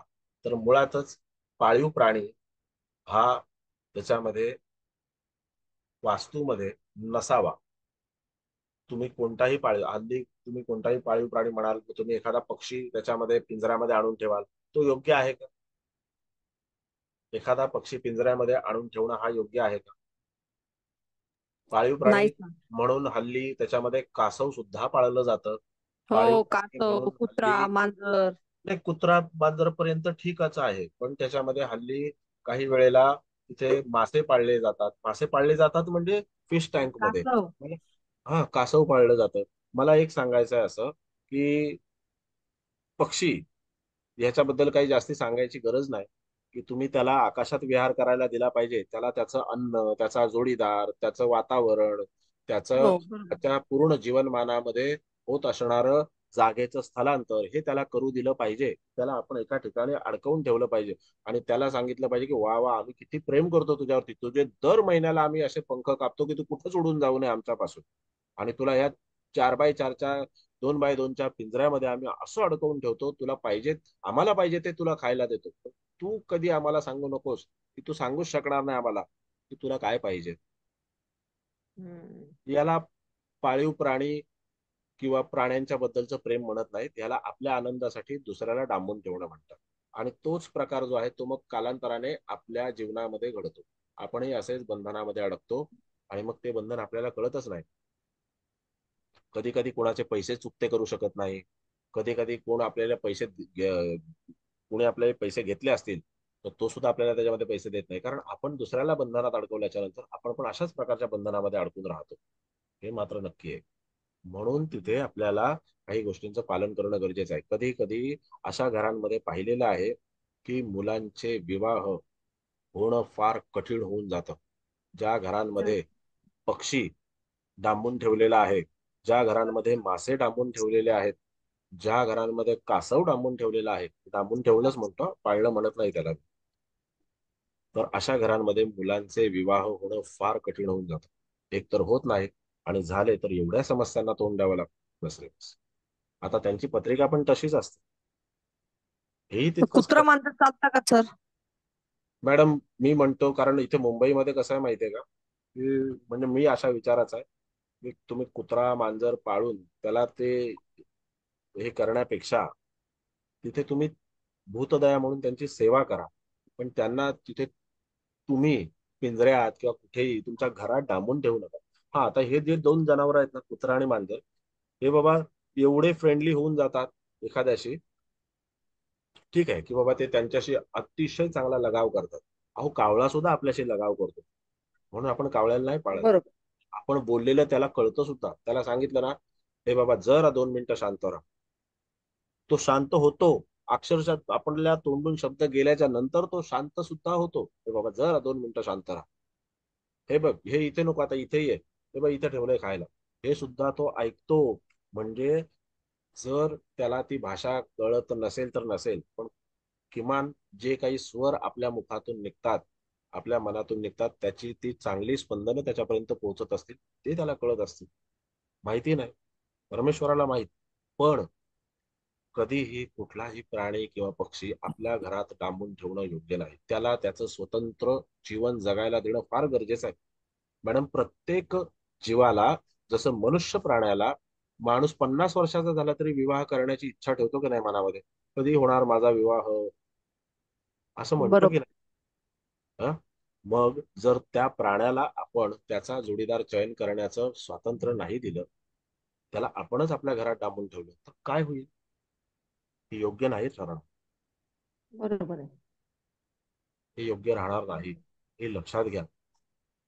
म्हणून पुष्कळ जण हे कुत्र मांजर खूप पाळतात. मांजरी तर अक्षरशः भरपूर असतात. म्हणून कुत्रे भरपूर असतात. त्यांचे कुत्रा प्रश्नही तसेच कुत्रा असतात. पाळण्यापर्यंत ठीक आहे, पण आपण जेव्हा एखादा प्राणी पाळतो ना, त्यावेळेला त्याच्याशी आपलं एक, म्हणजे कुत्रा आणि मांजरच्याच बद्दल म्हणतोय मी, दुसरा कुठला हो. पक्षी किंवा दुसरा कुठला प्राणी नाही, एक त्याच्याशी नातं आपलं एक निर्माण होतं. नातं निर्माण होतं. आणि त्याच्याशी एक नातं निर्माण झाल्याच्या नंतर तिथे ना त्याचं जीवन पुढे सरकत, ना आपलं जीवन पुढे सरकत. आपण दोघंही एकमेकाशी कनेक्टेड होत असतो. तो कुत्रा सुद्धा आपल्याशी कनेक्टेड होतो आणि आपण सुद्धा कुत्र्याशी कनेक्टेड होतो. हम्म. आणि मग एखादा माणूस जर म्हणाला की माझ्या व्यायात केतू आहे, मला मोक्ष मिळणार आहे, कसला मोक्ष मिळतोय तुला? त्या कुत्र्याशी एवढा कनेक्टेड झाला असतो. बरोबर आहे. उद्या तू पहिला गेला तर कुत्र रडत बसणार, आणि कुत्र पहिला गेला तर तू रडत बसणार. असं आहे. माणसांच्या बाबतीत तसंच होतं. एक्झॅक्टली. म्हणून मला काय म्हणायचं मॅडम, की हे दोन प्राणी पाळण्याच्या बाबतीमध्ये काही गैर नाही, परंतु बाकी जे काही त्याच्यामध्ये केलं जातं ना, जे फिश टँक अमुक तमुक, हे कदापि योग्य नाही. आणि हे बिलकुल त्याच्यामध्ये हा सगळा प्रयत्न प्रकार कधीही करू नये. हे ना मांजरीचं आणि कुत्र्याचं ना राहू केतू दोष आहेत म्हणून तुम्ही पाळा असं हल्ला सगळे पुष्कळ जण सांगतात. मॅडम, त्याच्यासाठी जर तुम्ही राहू केतूचा जप केला, आपण जप सांगतो पण त्यांना नाही, एक सोपा मिनिट, मार्ग मला सांगणारे लोक आहेत. ठीक आहे, जप पण करू नका, सोडून द्या विषय, जपाचा पण विषय सोडून द्या. मला असं म्हणायचं आहे की एखाद्याला राहू किंवा केतूची पीडा आहे, पहिलं हम्म. ज्योतिषाने स्पष्ट करावं की राहू आणि केतू याच्या जीवनामध्ये काय पीडा निर्माण करतोय. बरोबर आहे? बरोबर. हा. एकदम बाप दाखवण्याचा श्राद्ध घाल. बरोबर आहे. केला. ज्योतिषाने हे स्पष्ट करावं की हा राहू या स्थानामध्ये आहे, या राशीमध्ये आहे, हा तुझ्या जीवनामध्ये असा उत्पात करतो आहे, किंवा हा केतू तुझ्या जीवनामध्ये अशा प्रकारच्या समस्या निर्माण करतो आहे. बरोबर आहे? आता बरोबर. दोन्ही पाळू, कुत्रा पाळू, मांजर पाळू, दोन्ही पाळू, अगदी प्रेमाने पाळू, लागलं त्याच्यानंतर बरं. परिणाम काय होणार ते सांगावं. ह्या समस्या कमी होतील का? पहिला ज्योतिषाला समस्या कळल्या पाहिजे. ज्योतिषी काय करतो माहितीये का? समस्या सांगत नाही. वास्तुतज्ञ हम्म. समस्या सांगत नाही, फक्त तिथे एक असं दगड मारतो. राहू केतूची पीडा आहे तुम्हाला. आरती तर गावभर सगळ्यांनाच आहे, त्यात काय मोठी गोष्ट आहे. असं कोण माणूस आहे की ज्याच्या पत्रिकेत राहू आणि केतू नाहीये, शनी नाहीये? सगळ्यांनाच आहे, कुठल्या कुठल्या स्थानात तो असणारच आहे, त्याची ते हेच तर फळं मला मिळतील. म्हणायचं आहे. म्हणून स्पेसिफिक सांगायला पाहिजे एखाद्याने, ज्योतिषाने किंवा त्या वास्तुतज्ञाने सांगायला पाहिजे, काय बाबा काय पीडा आहे ते मला सांग. माझ्याकडे असंच एक क्लायंट आला, कारण त्याच्यावर मी मी ज्या वेळेला बलात्कार पत्रिका प्रकार पाहतो, समजून गेले. त्यावेळेला मी जातकाला जर म्हटलं की तुम्हाला तुमच्या पत्रिकेमध्ये तिथे शनीच्या माध्यमातून अशा अशा प्रकारचा त्रास आहे, तो काय त्रास आहे हे मी त्याला स्पेसिफिकली सांगतो. नुसतं हवेत तीर मारत नाही. शनीची पीडा आहे, काय शनीची पीडा आहे ते तर सांग. हम्म. बरोबर. शनीची पीडा म्हणजे काय? झोपेतून उठायला देत नाही का? का झोपायला देत नाही हम्म. का? तेच तर, नेमकं काय अडचण होतंय येत ते आहेत सांगा का? ना. नेमकं काय हे जर ज्योतिषाला कळत नसेल तर तो ज्योतिषी नाही. हम्म. तो गल्ला भरू आहे, पोट भरू. बरोबर. माणसाने ज्ञानाची जेव्हा आपण गोष्ट करत असू त्यावेळेला ते ज्ञान दाखवलं पाहिजे, सांगितलं पाहिजे. असं ज्योतिषाने सांगितलं एक दोन जणांना, की तुम्हाला राहूचा त्रास आहे, तुम्ही कुत्र पाळा, की तुझा त्रास आहे तुम्ही मांजर पाळा. ते लोक पाळताय आरामात. ठीक आहे, आणि एखाद्याची माझ्याकडे हौसही असते. म्हटलं हा उपाय करावा लागेल म्हणे, आम्हाला गुरुजींनी सांगितला उपाय करायला, की तुम्ही. मॅडम, भूतदया हा प्रकार वाईट नाही. इथे असे अनेक लोक आहेत. गौसेवा करावी, हा ते आहे कुत्र्याला ना, खायला जाऊन घालावं, करायला पाहिजे ना. मांजरीला खायला घालावं. तुम्ही जो तुम्हाला प्राणी पक्षी पसंत आहे त्याला तुम्ही त्याच्या अनुषंगाचं खाद्य खायला घाला, काही हरकत नाहीये त्याच्यामध्ये. कावळ्याला हम्म. खायला घाला, काही हरकत नाही त्याच्यामध्ये. बरोबर. त्याला डांबून ठेवणं हे हम्म. काही योग्य नव्हे. डांबून ठेवणं हे त्याच्यामध्ये योग्य नाही. आणि अशा बरोबर. घरांमध्ये अशा समस्या येतात, कारण बंधन हे असंच असतं. माणसाची बंधनं जीवनामध्ये तुटतात, तुटत नाहीत. आणि ती जोपर्यंत तुटत नाही तोपर्यंत आपलं जीवन पुढच्या मार्गाला जात. आपण म्हणतो ना, किती प्रयत्न करतो असं होतच नाही माझ्याकडून, किती प्रयत्न करतो तसं होतच नाही माझ्याकडून, हे होतच नाही, म्हणजे आपण बंधनातच आहोत. हम्म. किंवा एक तर बरोबर. ती गोष्ट आपल्या जीवनामध्ये नाही हे तरी स्वीकारणं, किंवा आपण बंधनात आहोत हे तरी स्वीकारणं. मग बरोबर. हे बंधन तोडण्याकरता आपल्याला तिथे काय पद्धतीने वागलं पाहिजे, काय पद्धतीने पुढे गेलं पाहिजे, आहे का? बरोबर. ठीक आहे. दुसरं कोणाला काय विचारायचं आहे? पारखी मॅडम. हो, मला हा, विचारायचंय. हा हा बोला. हा. आता सध्या आता खूप टॉवरच्या बिल्डिंग ज्या होत आहेत ना, तर हा, त्याच्यामध्ये बऱ्याच ठिकाणी 13वा मजला नसतो. म्हणजे लिफ्टला सुद्धा 13वा मजला नाही नसतो, किंवा 13वा मजल्यावर घर घेऊ नये म्हणतात.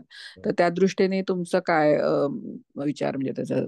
बरं. मॅडम, मला एक तुम्ही सांगा की 13व्या मजल्याची किंवा 13 अंकाची अशी काय गंमत आहे जी तुम्हाला माहिती आहे? म्हणजे असं काय परीक्षा घेत नाही मी तुमची, मी फक्त विचारतोय, एक नाही, चर्चा चालू आहे. 3-13 वाजले वगैरे असं म्हणतात काय असं. बरं. थोडक्यात असं. पण मी बऱ्याच टॉवर मध्ये बघितलंय, लिफ्ट मग मध्ये 3 पण 13वा नाही पाहिजे मजला. ना मजला? मग 3 हा मजला पण नाही पाहिजे ना? हा हा. नाही, 13वा मजला नसतो, म्हणजे 12व्या नंतर 14वा असं लिफ्ट मध्ये असतो, म्हणजे असं जे आहे ते.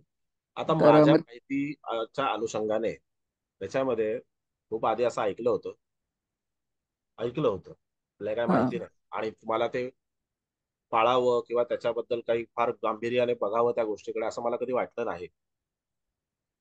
एकाने असं सांगितलं की ईसाई लोकांचा जो प्रेषित आहे धर्माचा, ओके. जीसस, हा येशू ख्रिस्त, तर त्याचा घात जो आहे हा त्या बैठकीमध्ये किंवा काय त्याच्यामध्ये असणाऱ्या 13व्या माणसाने केला.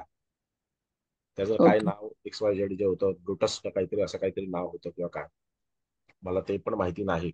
पण ते मला ओके. आठवतही नाही. जे नाही आठवत ते नाही आठवत, काही गरज नाही लक्षात ठेवण्याची. पण ओके. ते जे काही आहे तर त्या अनुषंगाने जर आपण म्हणत असू, बघा, त्या अनुषंगाने जर आपण म्हणत असू की 13 अंक चुकीचा आहे, तर हे साफ चूक आहे, साफ चूक आहे. मग आपल्या भारतामध्ये मिशनरी चर्चच्या, बघा, मिशनरी चर्चच्या लाखो शाळा आहेत. हो लाखो शाळा आहेत की नाही? हो हो. मग त्या लोकांनी महिन्याच्या 13 तारखेला शाळा वेळा बंद ठेवल्या असतात, चर्चेस बंद ठेवली असते की नाही? हा.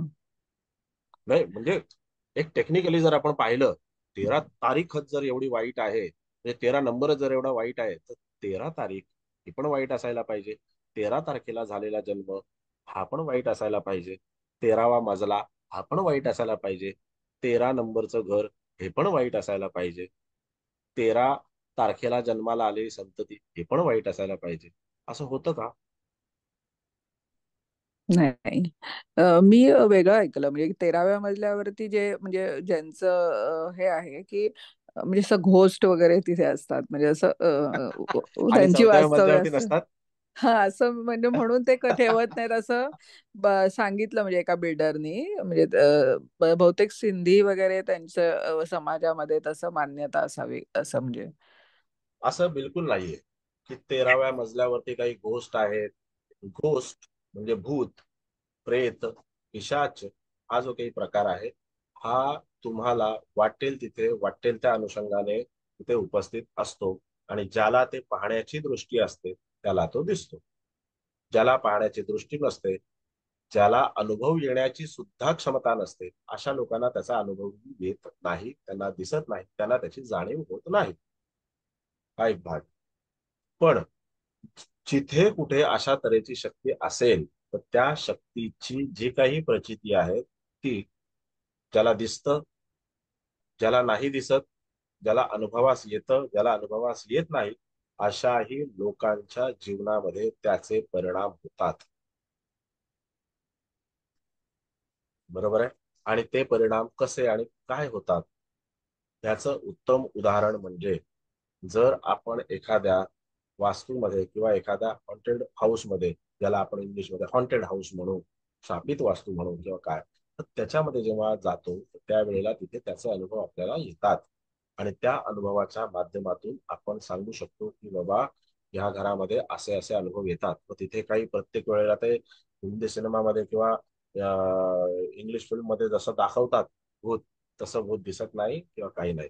ही एक वायू तत्वाची शक्ती आहे आणि ती वायू तत्वाची शक्ती त्याच्या त्याचा वावर जेव्हा तिथे असतो, तर त्यावेळेला त्याला असं नेहमी वाटतं प्रत्येक जीव या जगामध्ये आणि प्रत्येक शक्ती, प्रत्येक व्यक्ती जी आहे ती या जगामध्ये इनसिक्युअर आहे. का इनसिक्युअर आहे? की मला इथे माझं अस्तित्व आहे आणि माझ्या अस्तित्वावरती घाला घालण्याकरता समजा दुसरं तिसरं कोणी येत असेल, त्याच्याबद्दल तिथे ते लोक लगेच सतर्क होतात, त्याला त्रास द्यायला सुरुवात करतात की तू इथून निघून जा.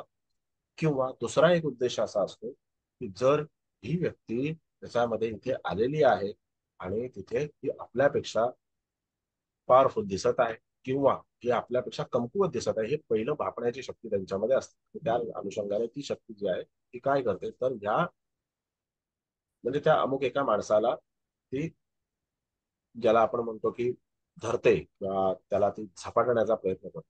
म्हणजे काही ती त्याच्या शरीरात प्रवेश करत नाही, त्याच्या आसपास असते. ती त्याचा मेंदू ऑपरेट करते. ती त्याचं मन ऑपरेट करायला सुरुवात करते. आणि ज्या वेळेला असं होतं त्यावेळेला तो अतृप्त आत्मा जो आहे तो त्याची जी काही इच्छा आकांक्षा आहेत ना, ती त्याच्याकडून पूर्ण करून घेण्याचा प्रयत्न करत असतो. बस याच्या पलीकडे दुसरं काही नसतं. मग तिथे त्याच्या देहाचं त्याला काही पडलेलं नसतं.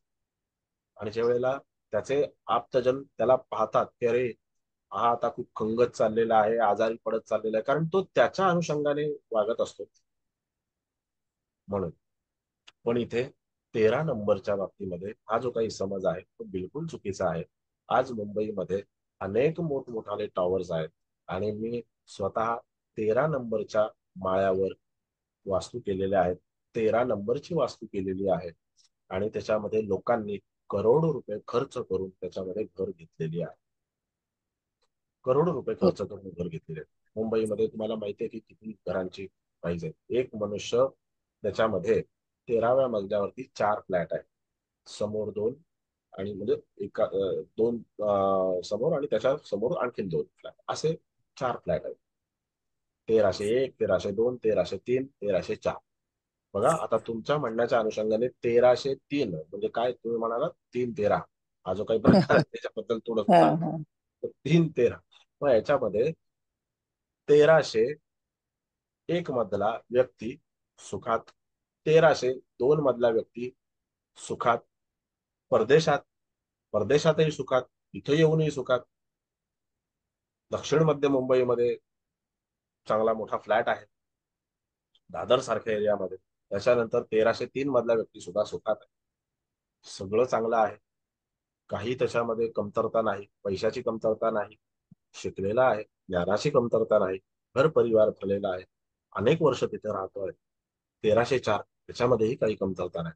त्यामुळे हा कन्सेप्ट डोक्यातून काढून टाका. चुकीचं तेरा आहे. हा, नंबर चुकीचा आहे. ओके. जर उद्याला नाही एखाद्या नाही.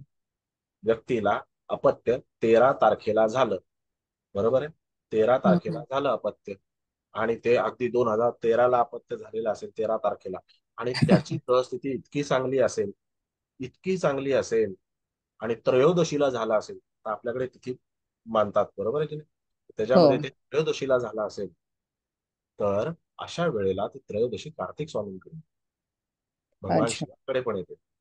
मग तिथे हे शुभ आहे का अशुभ आहे? बरोबर. बरोबर आहे. त्यानंतर जर त्या व्यक्तीच्या आगमनाने, त्या व्यक्तीच्या आगमनाने तिथे त्या घराची भरभराट झाली, त्या घरामध्ये त्यांना जशी अपेक्षित होती त्याच्यापेक्षा जास्त प्रगती झाली, मग ती 13 तारीख वाईट आहे का? नाही. 13 तारीख वाईट नाहीये, 13 नंबर वाईट नाहीये, कुठलाच नंबर वाईट नाहीये. आता न्युमरॉलॉजीचा जास्ती वेळ घेत नाही, न्युमरॉलॉजीच्या माध्यमातून तुम्ही प्रश्न विचारलात म्हणून. 13 नंबर जर आपण त्याच्यामध्ये फोड करण्याचं ठरवलं, तर 1 आणि 3, 1 अंक सूर्याचा, 3 अंक गुरुचा, जर गुरु आणि सूर्य एकत्र असतील तर ते वाईट असेल का? नाही. आणि गुरु एकत्र असेल तर वाईट आहे का? नाही. साऊथ मध्ये अशी काही मंदिरं आहेत की सूर्य आणि सूर्याच्या समोर गुरुचं स्थान आहे, बाकी सगळे ग्रह बाजूला आहेत. म्हणजे सूर्यासमोर, राजासमोर तिथे बसण्याचा मान फक्त कुणाला आहे? समोरासमोर गुरुला आहे. मग 1 आणि 3 वाईट आहे का? नाही. बिलकुल वाईट नाही. मनातून कन्सेप्ट काढून टाका. थँक्यू. चांगलं चांगलं मार्गदर्शन केलं. आणि त्याच्यामध्ये आणखीन एक सांगतो तुम्हाला, जर ह्या दोघांची आपण बेरीज केली तर तिथे 4 येते. काही लोक म्हणतात राहू, काही लोक म्हणतात हर्षल. दोन्ही ग्रहांच्याकडे जाऊ ना आपण, काय हरकत आहे? राहूचा जर विचार केला तर राहूकडे जे देण्यासारखी शक्ती आहे ती इतर कुठल्याच ग्रहामध्ये नाही. जे राहू देऊ शकेल ते कोणीच देऊ शकणार नाही. आणि जर राहू काढून घेऊ शकेल तर ते कोणीच देऊ शकणार नाही. राहू काढून घेईल ना ज्याच्याकडून, ते कोणी देऊ पण शकणार नाही, हे पण लक्षात घ्या. म्हणून त्याच्यामध्ये राहूची शक्ती फार भिन्न आहे. राहू एखाद्या व्यक्तीला त्याच्यामध्ये उपासनेमध्ये अत्यंत उच्च स्थानावर घेऊन जाईल, अत्यंत उच्च कोटीची साधना त्याला फलदायी करून देईल. ती शक्ती आहे राहूकडे, कारण तो स्वयं तंत्र मंत्र विद्येचा कारक आहे. तो सूर्याला ग्रहण लावू शकतो, तर किती मोठा आहे. हो. आणि दुसरा जर आपण विचार केला हर्षलचा, तर हर्षल म्हणजे शास्त्रज्ञ आहे. जर सायकल रिपेअर करायला मंगळ लागत असेल, गाडी रिपेअर करायला मंगळ लागत असेल, तर स्पेस मध्ये जाणारी जी यानं आहेत, ज्या यान, चंद्रयान, मंगळयान, हे जे काही यानं आहेत, ही रिपेअर करण्याकरता किंवा ही बनवण्याकरता हर्षलची आवश्यकता आहे. मग हर्षल इतका हुशार कोणीच नाही. हर्षल हा टेक्नॉलॉजीमध्ये प्रगती करणार आहे. हर्षल वाईट कसा आहे? हर्षल वाईट नाहीये. 4 अंक वाईट नाही, 13 अंक वाईट नाही, 22 अंक वाईट नाही, 31 अंक वाईट नाही.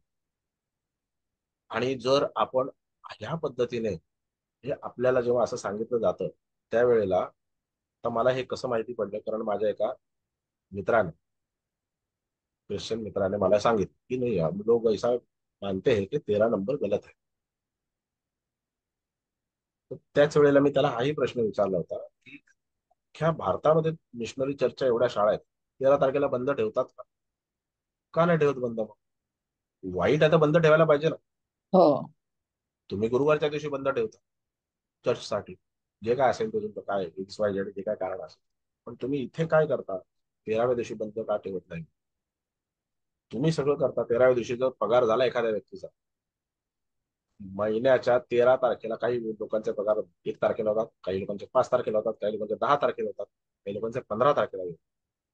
समजा पगार तर सोडा, एखाद्याला इन्सेंटिव्ह एखादं किंवा एखादं प्रॉफिट 13 तारखेला झालं, घेणार का नाही घेणार? बरोबर.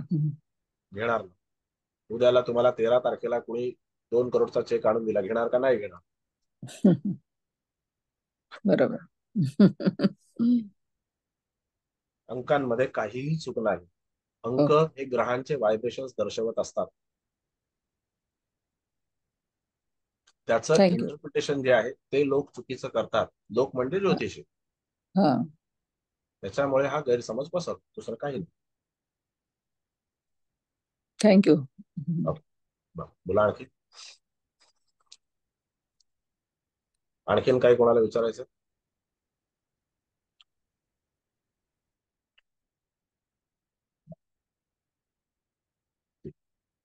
आता जेव्हा वास्तुशास्त्राच्या बाबतीमध्ये क्लास सुरू होईल त्यावेळेला मी तुम्हाला इन्फॉर्म करीन. तुम्हाला सगळ्यांना तिथे मेसेज पाठवला जाईल. सगळ्यांना वैयक्तिकरित्या मी कोणाला मेसेज पाठवत नाही, पण ज्यांना अशी इच्छा आहे की जे लोक कोणाकडून लिंक घेऊन माझ्याकडे इथे आलेले आहेत लेक्चरला, त्यांना अशी इच्छा असेल की बाबा मी मेसेज पाठवावा, तर त्यांच्यासाठी इथे मी ग्रुप जो आहे तो तयार केलेला आहे. त्या ग्रुपमध्ये मी त्यांना ऍड करेन आणि त्या ग्रुपमध्ये ऍड करून त्यांना जे काही रेग्युलर मेसेजेस असतील, भविष्यामध्ये येणारे जे काही लेक्चर्स मी काही घेणार आहे ते असतील, तर त्याच्याबद्दल मी तुम्हाला तिथे अवगत करीन. ज्योतिष, वास्तुशास्त्र, भ्रमल ज्योतिष, सर्वतोभद्र चक्र, सर्वतोभद्र चक्रामध्ये येणारं ताराचक्र, सूर्यात नक्षत्र बिंदू, चंद्रात नक्षत्र बिंदू, धारकांश कुंडली, त्यानंतर जैमिनी पद्धती, ज्या ज्या प्रकारचे क्लासेस आहेत, जे जे पद्धती शिकवल्या जातात, त्या सगळ्या पद्धती तुम्हाला तिथे जसं क्लासेस लावेन तशा पद्धतीने मी तुम्हाला ते शिकवेन. पण मी त्याच्यामध्ये कुठल्याही तऱ्हेने तुम्हाला शास्त्राच्या पलीकडे असणारी किंवा म्हणजे शास्त्र संमत नसणारी एखादी गोष्ट जी आहे ती मी शिकवणार नाही. म्हणजे उद्याला जर मला कोण म्हणालं उगाच काहीतरी एखादी पद्धत आहे आणि त्या पद्धतीमधून 2-5% तुम्हाला काहीतरी सांगता येतं, तर तशा काही पद्धती मी शिकवणार नाही. ज्या पद्धतीमधून व्यवस्थित प्रिडिक्शन करता येतं अशाच तऱ्हेची पद्धती ते शिकवली जाईल. तर मागच्या वेळेला मी सॉल्ट थेरपी आणि कलर थेरपी याच्यावरती व्याख्यान दिलं होतं, तिथे सांगितलं होतं. आणि पुढच्या वेळेला तिथे नक्की वेळ मिळाला तर मी त्याच्यामध्ये तुम्हाला आर्ट थेरपी, म्युझिक थेरपी आणि कलर त्याच्यामध्ये अरोमा थेरपी हा जो काही प्रकार आहे तर त्याच्याबद्दल मी तुम्हाला काही गोष्टी ज्या आहेत त्या सांगेन. आणि त्याच्यामध्ये ह्या काही फार मोठ्या गोष्टी नाहीयेत, पण त्याचा जो काही जसा बाऊ केला जातो, जसा 13 तारखेचा बाऊ केला जातो, त्या पद्धतीने त्या गोष्टी आपल्यासमोर प्रेझेंट केल्या जातात. तर त्या गोष्टींमध्ये काय नेमकं दडलेलं आहे, काय गम्य आहे, मी तुम्हाला सांगण्याचा प्रयत्न करणार, व्यवस्थित पद्धतीने सांगणार. त्याबद्दल निश्चिंत राहा.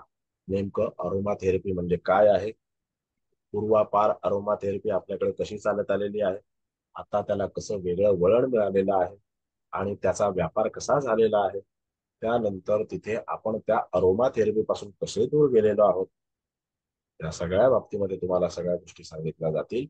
आणि तुम्ही त्याच्यामध्ये तुमच्या जीवनामध्ये ह्या थेरपीज वापरल्याच्या नंतर तिथे काय साध्य होतं काय नाही. आर्ट थेरपी जी आहे, आर्ट थेरपी म्हणजे त्याच्यामध्ये काही वेळेला घरांमध्ये विचित्र, विक्षिप्त अशी भयानक चित्र लावण्याची कधी कधी काही लोकांना सवय असते. मी चित्राचा विषय निघाला म्हणून मी तुम्हाला एक किस्सा सांगू इच्छितो. मला वाटतं आपल्याकडे खडागडे मॅडम आहे, जयश्री खडागडे. खडागडे मॅडम आहेत का उपलब्ध तुम्ही? आहे सर, आहे. हा मॅडम, तुम्हाला आठवतंय का की आपण एका ठिकाणी डोंबिवलीमध्ये वास्तूसाठी गेलो होतो? हो सर, आठवते. जो वाईल्ड फोटोग्राफर होता माणूस, हो. बरोबर आहे, त्याच्या मुलीच्या बेडरूम मध्ये त्यांनी काढलेलं एक चित्र होतं. हो सर, बर्फामधलं. त्याकडे फोटो होतं. हं. पांडाचं चित्र होतं मला वाटतं ना, आणि बर्फातलं बर्फ होतं ते. बर्फातलं पांडाचं चित्र होते. हा, चित्र म्हणजे फोटो होता, सॉरी चित्र नव्हतं, फोटो होता. आणि ज्या वेळेला तिथे त्या मुलीचा बेडरूम आम्ही चेक केला, तर त्या वेळेला तिथे तिला सांगितलं की तुला इथे काही चुकीचे विचित्र अनुभव येतात का? त्यावेळेला तिने सांगितलं की मला कधीतरी असं वाटतं की माझ्या व्यतिरिक्त इथे कोणीतरी वावरत आहे, आणि कधी कधी असाही भास होतो की काहीतरी आपल्याला स्पर्श झालेला आहे, असाही भास होतो. तिने तिथे कबूल केली. आणि ज्या वेळेला त्या फोटोकडे पाहिलं, फोटोकडे लक्ष गेलं, त्यावेळेला तिथे त्यांना मी सांगितलं की जे काही इथे आहे ते या फोटोच्या माध्यमातून, या इथे त्या रूम मध्ये जे काही आहे त्या फोटोच्या माध्यमातून. आणि त्याच्यानंतर ज्या वेळेला त्याचं काही डीप मध्ये जाऊन काही स्टडी केला, त्यावेळेला तिथे तर लक्षात आलं की तिथे त्याची हत्या, त्या पांडाची हत्या तिथल्याच लोकल आदिवासींनी केली असेल. आभार. म्हणजे तिथे काय आपल्याला आपल्या समोर येऊ शकतं, म्हणजे त्या चित्राच्या माध्यमातून. कारण जेव्हा माणूस एखादं काम प्रचंड मनापासून करतो ना, ते मनापासून केलेलं काम हे त्याच्या सोबत नेहमी असतं. जे मनापासून शिकतो ते कसं आपल्या सोबत असतं नेहमी, जे मनापासून ऐकतो ते कसं आपल्या सोबत असतं नेहमी, तसंच मनापासून केलेलं काम. आणि तो माणूस त्याच्या कामाच्या बाबतीमध्ये प्रचंड पॉझिटिव्ह होता. तो पहिला तयारच नव्हता हे सगळं काढायला, काय म्हणतो, कारण त्यांनी काम केलेलं आहे, एवढं मन लावून काम केलेलं आहे, तो तयार नाहीच, होतच नव्हता. पण तिथे अशा तऱ्हेची व्हायब्रेशन्स होती. म्हणून आपल्याला आर्ट थेरपीच्या माध्यमातून जर त्याच्यामध्ये काही घरी लावायचं असेल, काही ठेवायचं असेल, सूर्याचं चित्र, घोड्याचं चित्र, अमुक चित्र, तमुक चित्र, अमुक फोटो, तमुक फोटो, या सगळ्या गोष्टी आपल्याला हे नीट मनाच्या तळापासून अभ्यासता आल्या पाहिजेत, तर आपण त्याच्यावरती काही निर्णय देऊ शकतो. ठीक आहे. हा एक आर्ट थेरपीचा भाग झाला, जो आपण पुढच्या वेळेला नक्कीच घेऊ. बर, जावळे मॅडम, तुम्हाला काही विचारायचं आहे? माईक ओपन आहे तुमचं.